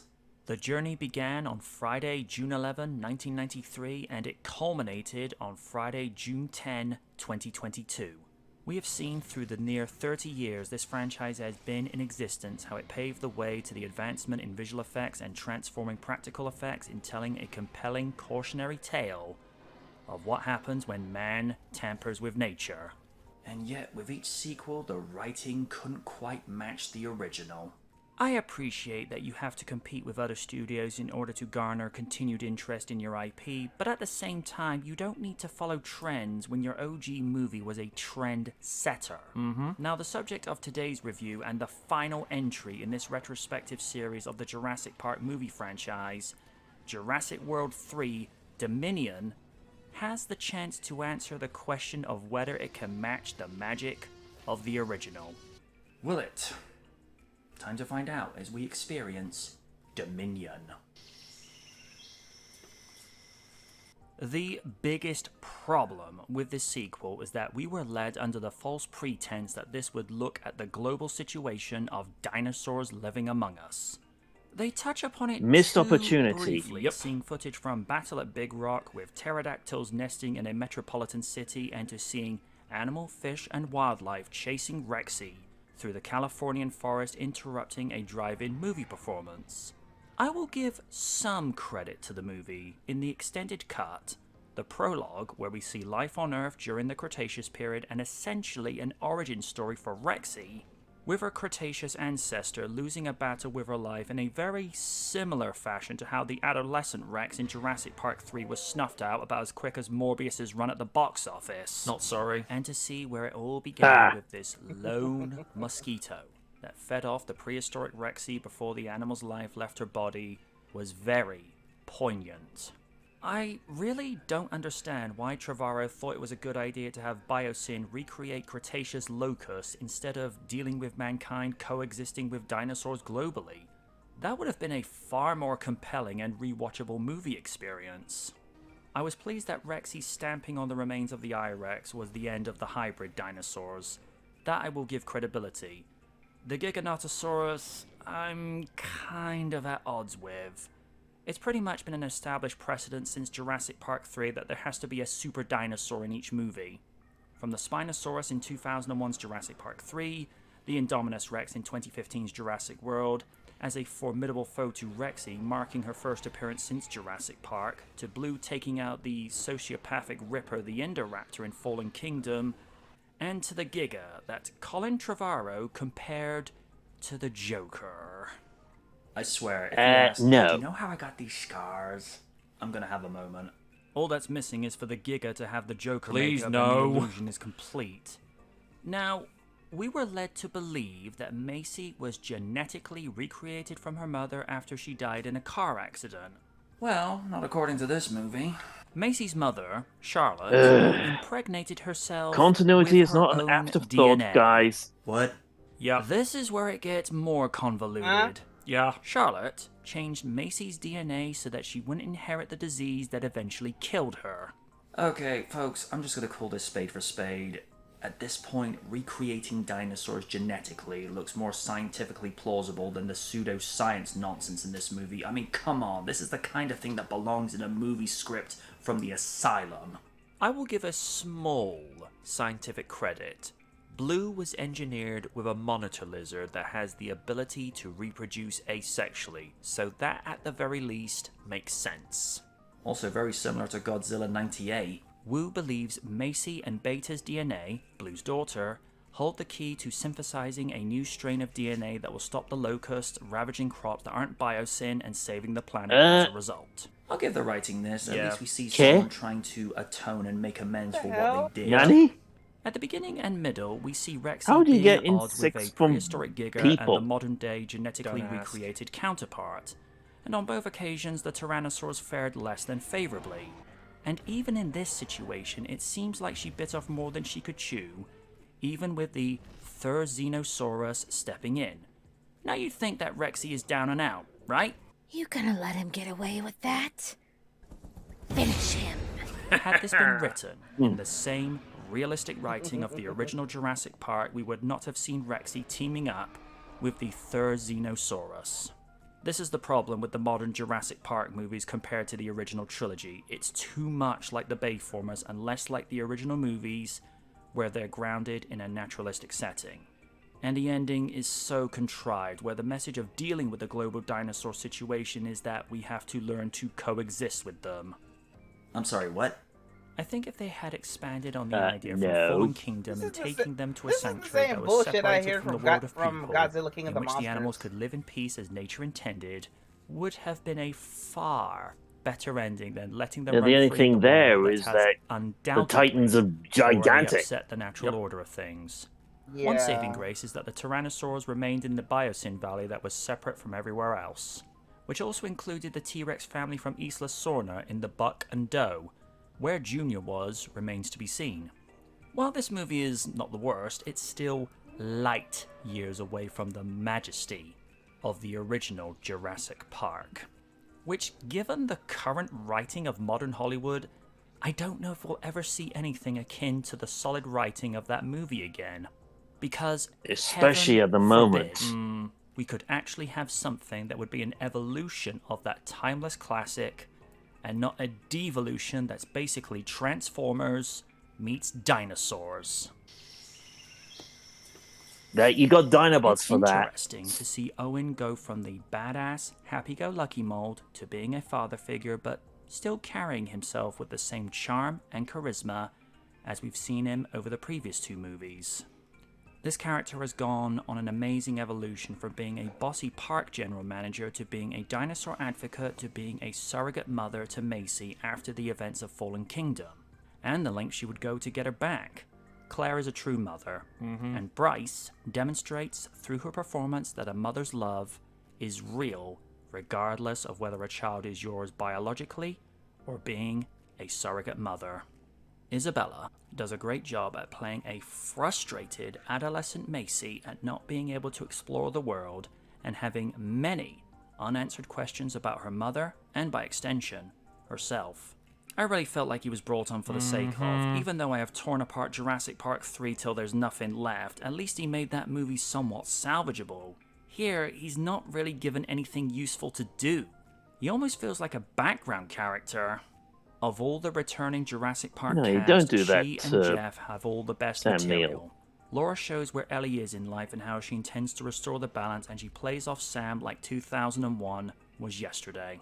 Jeff was given a lot more to do this time around as opposed to his coffee break appearance in Fallen Kingdom, where he essentially acts as a motivational speaker at the Biosyn complex. Of all the changes that have happened throughout time in the 30 years since this franchise began, Malcolm is still the same as he's been since the first 2 movies, and Goldblum has not missed a step. Wise makes Kayla tough, straight to the point, and no nonsense. She doesn't speak as much as the other characters, but when she does, it means something. Atty has a small role as Ramsey, He was where he's good. this laid-back and reserved, soft-spoken admin of Biosyn, and he's extremely likable.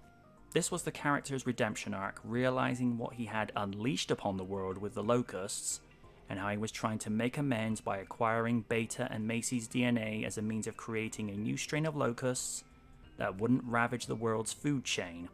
You really feel the moral weight from Wong as he portrays Henry looking to be the scientist he was, rather than what he had become. Hey, Peter Parker's dad from Amazing Spider-Man 1 and 2.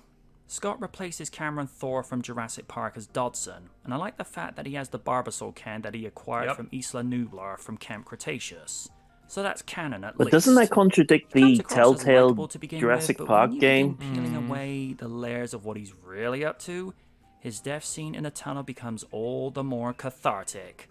Just like Nedry, he met his fate at the hands of the Dilophosaurs. Now, for all the crap I give this movie in execution of plot, character development, and sci-fi aspects that would belong better in a Sharknado script than Jurassic Park, I will give rightful praise to the use of more animatronics used in a Jurassic movie. Probably more animatronics used since the second and third movie. Seeing Dimetrodons in the Amber Mine was a surprise, as I was not expecting these pre-Mesozoic animals to feature, and from a scientific perspective, would leave me questioning how these could be resurrected, considering that their DNA would be more ancient than the dinosaurs' DNA. Be that as it may, the animatronics used to portray these animals definitely added a more terrifying dimension to the animals. Probably not seen since the more thrilling aspects in how the animals were used in The Lost World. Same thing can be said with the Dilophosaurus. This animal was supposed to have an appearance at the beginning of Fallen Kingdom. And that was it. Sadly. But after nearly 30 years, it was such a welcome surprise to the animal's return, with even more of its pack, and the animatronics used, especially when they were up close with Bryce, really emphasized how dangerous this dinosaur was, with how it coordinated like a velociraptor and the use of its venom. They have another appearance later in the death of Dodson. It's ironic how he had sent Nedry 29 years prior to steal secrets, and here he is meeting the same end. The visual effects, especially in the prologue scene, were mind-blowing. It reminded me how Walking with Dinosaurs might have looked if ILM had done the dinosaur renders and not Framestore. The CG for the animals is as photoreal as ever. Some of the shots where we see herds of Parasaurolophus riding with horses is just an amazing shot, along with the prehistoric Rexy taking on the Giga. This is another area where this movie actually shines in. Even if some of the previous sequels have been less than desirable or awful, the score at the very least has either been passable or worthy additions. Michael Giacchino is once again at the helm, and he provides yet another reason why he is a decent successor to John Williams. He knows how to apply the applicable music for the situations that require it. From thrilling and terrifying confrontations between dinosaurs,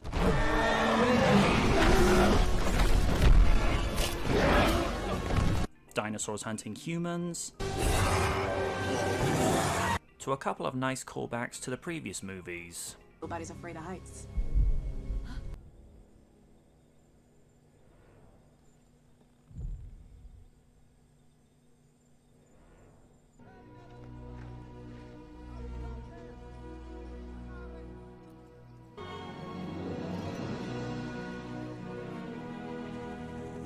And the ending where all loose ends get tied up and seeing dinosaurs and humans coexisting. The Jurassic Saga ended as it began with the music. Majestically.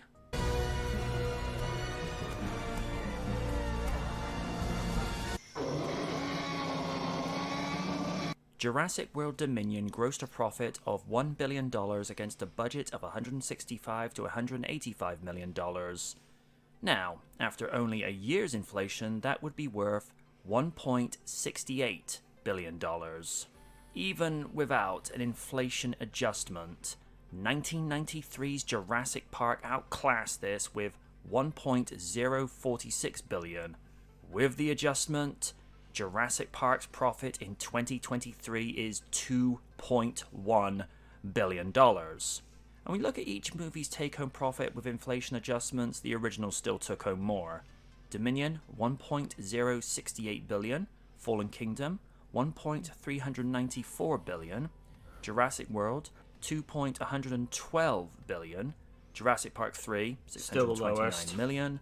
The Lost World, $1.1 billion. And Jurassic Park, as I just mentioned, $2.187 billion. If you add the total take-ins, the Jurassic Park movie franchise took in a total profit of $8.5 billion. Arguably, one of the most profitable movie franchises of all time. Michael Phillips of the Chicago Tribune gave the film 2 out of 4 stars, describing Dominion as the franchise's weakest entry, Clearly you never saw criticizing Jurassic its Park dialogue 3. and calling Owen and Claire thinly conceived. For Rolling Stone, David Fear wrote that compared to the original Jurassic Park, Dominion feels like a contractual obligation at best and a DOA attempting to wring one last drop out of an already depleted brand at worst. Mark Feeney of the Boston Globe wrote, "The movie has its moments, and the CGI really is fabulous, but this go-round feels fairly tired. It's also too long, and much of it is paced in a somewhat leisurely fashion?" Bilge Eberai, hope I pronounced that correctly, of Vulture.com wrote, "While it's certainly nice to see Dern, Neal, and Goldblum play these people again, it'd be nicer if the script gave them well-written dialogue or placed them in interesting situations." At the start of this miniseries on June 11, I asked this question. Jurassic Park. Just a name? Or does it mean more? I think it means so many things to so many people. For some, it was their first movie experience at the cinema. For others, it ignited their desire and passion for storytelling, to many wanting to get into the art of filmmaking, and for others, like myself, it spawned a lifelong desire to be able to show a love and passion for movies and escapism through the art of movie reviews and being able to show others the way we see it. I was a kid when Jurassic Park first came out in the summer of 1993, and I still have the same love, passion, and enthusiasm and respect for the movie. I just like to think I'm a little wiser in understanding the themes, messages, and nuances of the story 30 years later. For Dominion, dependent on whom you speak to, it's been enjoyed on DVD, Blu-ray, and 4K since 2022. As for the franchise as a whole, I thank you for taking this journey with me on a franchise that has been near and dear to me since I was a kid. I'm MJ Knight, and this was the experience of the Jurassic Park movie franchise.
Bravo. Nice. Thank you, sirs.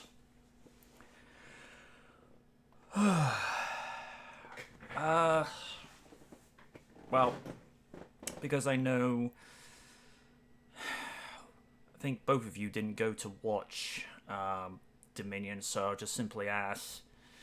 Well, I did watch Dominion.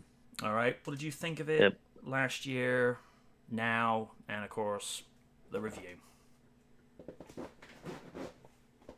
I think a lot of the story was very much a missed opportunity, barely touching on the themes that were raised from the previous sequel, and then yet again making humans the bad guy because the rival company to InGen wants to end up making more money and basically rule the world.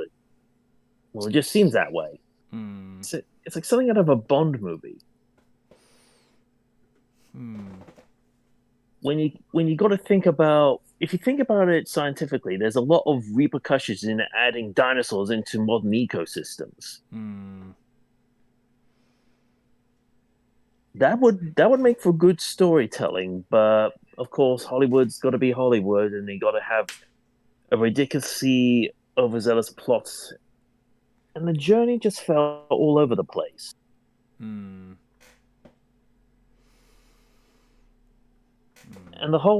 I've seen a lot of reviews online where they say the Giga didn't really do that much except for act out other than being an animal. I do agree there, considering when you've had villainous creatures in the franchise such as the Indoraptor and the Indominus. Yeah, they clearly had agendas, and the Spinosaurus to some degree had an agenda because it was following them.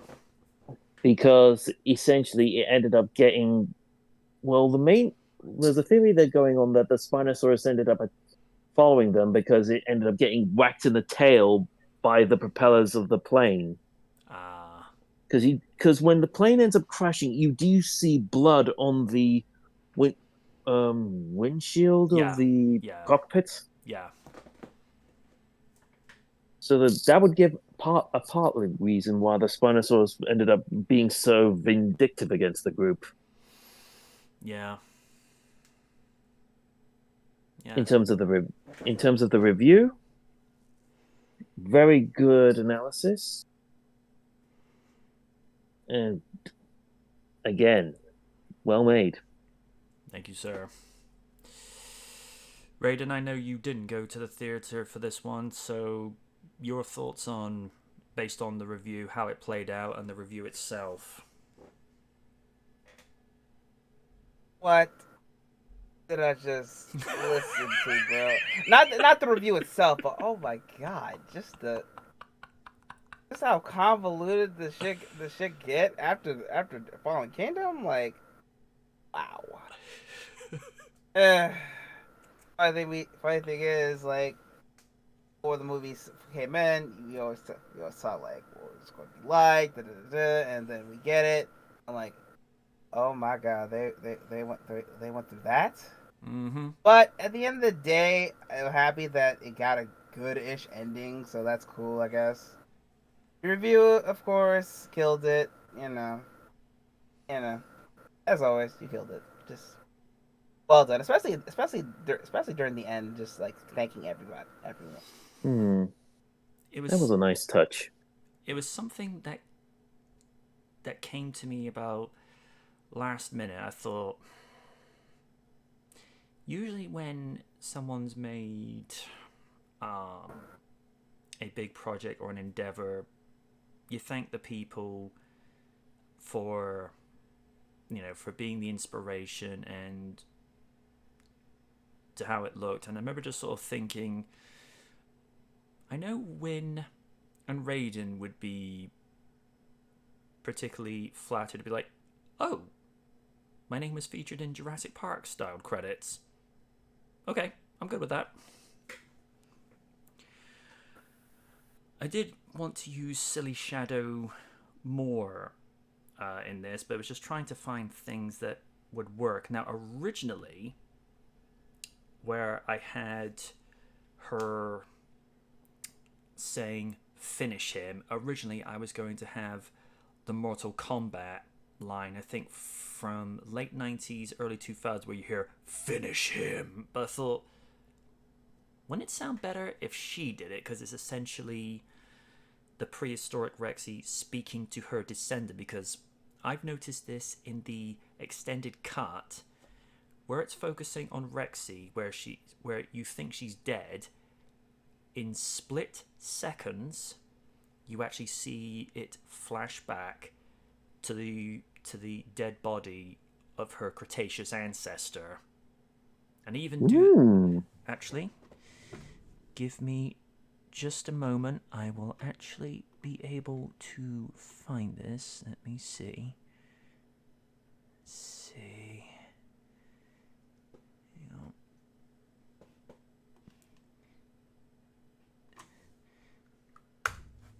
It does actually flash back to that.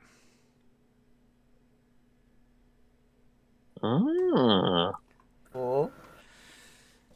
And yeah, the ending was just a necessity of, don't end it like a regular review. Send it off the way it needs to be sent off. And that's probably a similar thing to what I'll do for future anniversaries, because I'm probably going to, provided YouTube's still around in 10 years, I'll probably review the franchise again. And I know there's supposed to be another Jurassic Park movie for 2025, and I'm like, so much for leaving it for 5 to 10 years, guys. Well, all depends on what's going on with Hollywood, because it's crazy at the moment. Very. Or they're going through a deal or something like that next month, I think. Yeah. But nah, it was something I worked on for a good while. I remember a Facebook post saying, don't talk about your plans, show your results. Yep. Because I'm not going to name names, but some people might have talked me out of this, and I'm just like, you know what, for once, just do this. Do this because this is what you want to do, not what someone else wants you to do. Because I find when somebody tries to talk you out of something,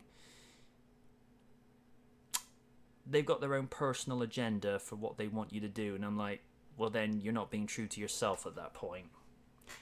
Obviously, depending on the context. I mean, obviously, if you're writing something that's insightfully hateful and just inappropriate to have on a video sharing site, then okay, that's a valid reason for an intervention. But if it's just to do something where you want to take a look at something with a fresh set of eyes and, you know, take what you've learned over the last 5 years and apply it and realize your potential, just go ahead and do it.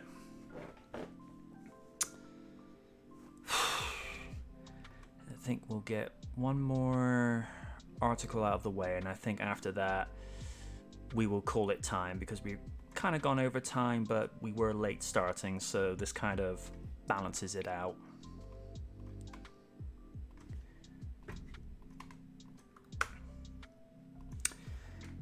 Castlevania Nocturne highlights its villain with new poster.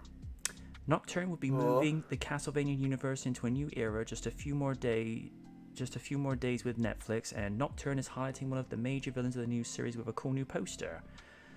When the first Castlevania series came to an end following its 4-season run, it was quickly announced by Netflix that the franchise would continue with a brand new series following a new set of characters inspired by the Rondo of Blood and Symphony of the Night Castlevania video games. The next series will be following the next Belmont descender, Richter.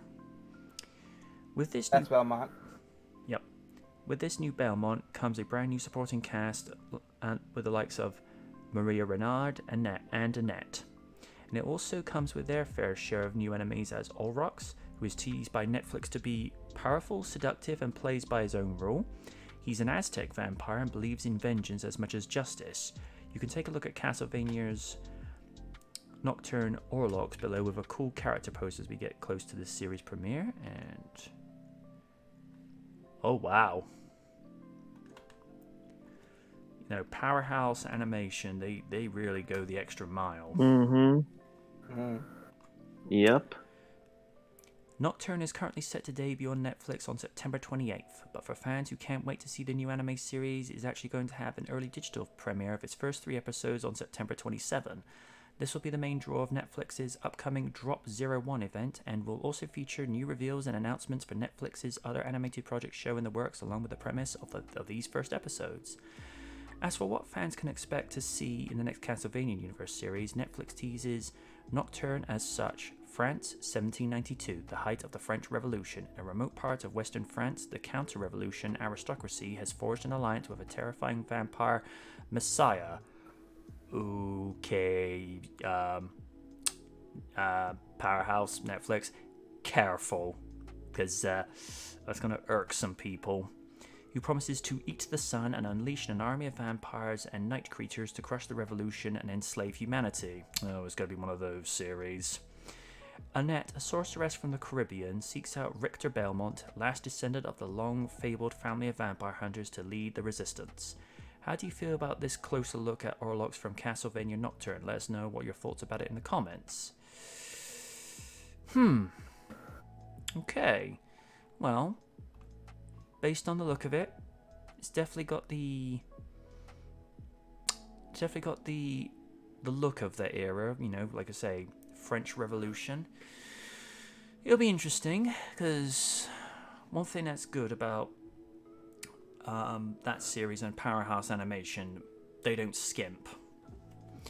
They go to some places where I'm like, oh wow, you're gonna cross that line. Okay.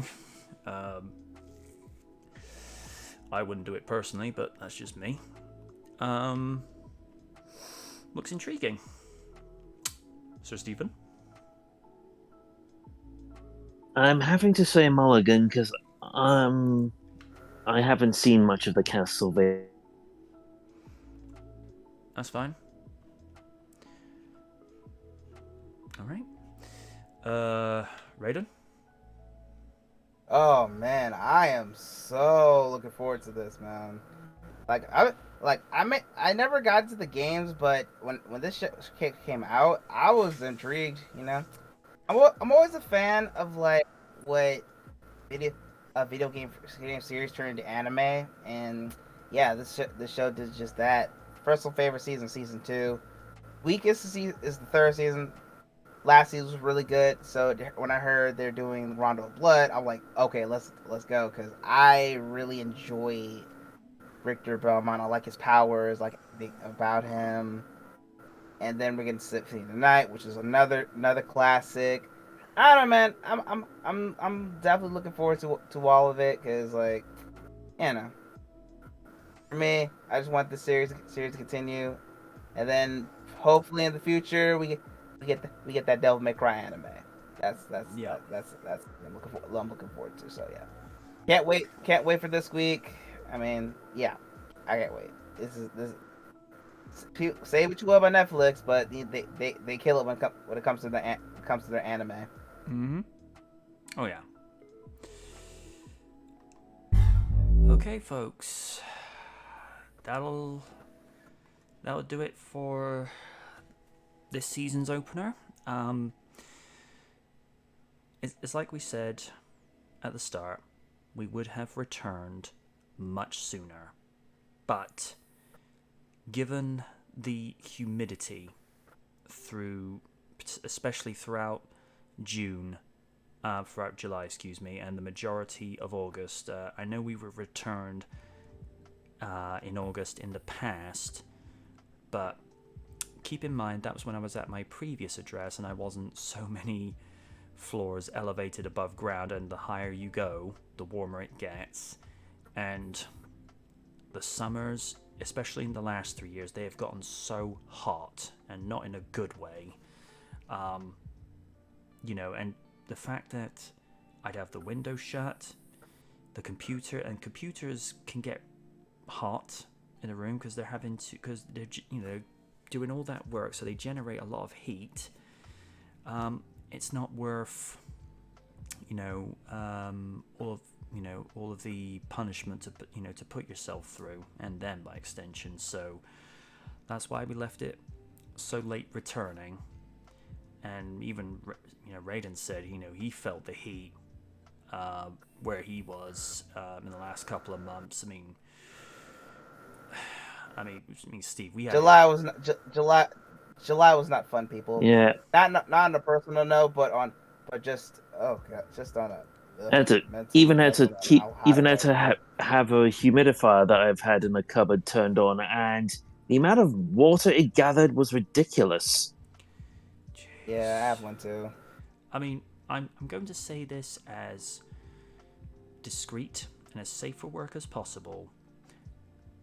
When you wake up and the back of your head and your pillow is dripping wet through all the heat that it's created, it's not fun, and people actually lose sleep at this time of the year because it's too much. Yeah. I mean, now it's at a level where I'm not having to wear...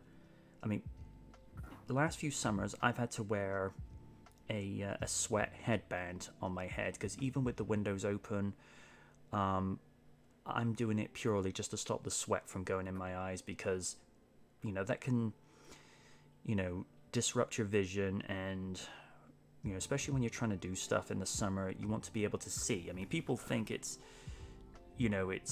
wearing something seemingly ridiculous to some, but it's like, no, I'm wearing this for functional purposes. I'm doing this so I can stop going blind temporarily. But that's just the thing, though. People like to criticize and judge before they actually know why you're doing it. Right. Let's see if I'm... good. I can actually... Right. I think we will raid Peach's VTuber this evening. She's a very pleasant and sweet sounding VTuber, and her VTuber animated character is just adorable. So like I say, we're gonna go raid her because it's just nicer to do something different. So, thank you to my co-hosts. Thank you to everybody watching this evening. This is season 13 of Sunday Night Live. Real Features returns for its 20th season this Tuesday, September 26th, for the 41st anniversary of Knight Rider. Now, for those in the US, you're not going to be able to see it, but I will provide a link later for the Daily Motion link, just so that those on the other side can actually view it, because it's Universal, folks. They're okay with me showing Jurassic Park, but for Knight Rider, they've got issues for some reason. I don't know, I don't get it, and I'm not going to cause a stink about it. I'm just going to leave it as it is. But until then, good night from the night. Take care, everybody. Peace out. Good to be back. And don't forget to also check out X Nuclear Shark at twitch.tv/X Nuclear Shark. And if you want to get 20% off Rogue Energy, use the code word nuclear. Tell them the Knight sent you. We'll see you soon, folks. See you next week.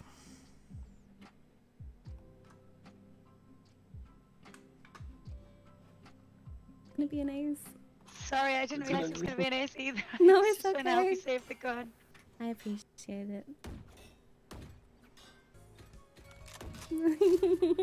I just want to be appreciated. I appreciate you. MJ Knight, thank you so much. Thank you.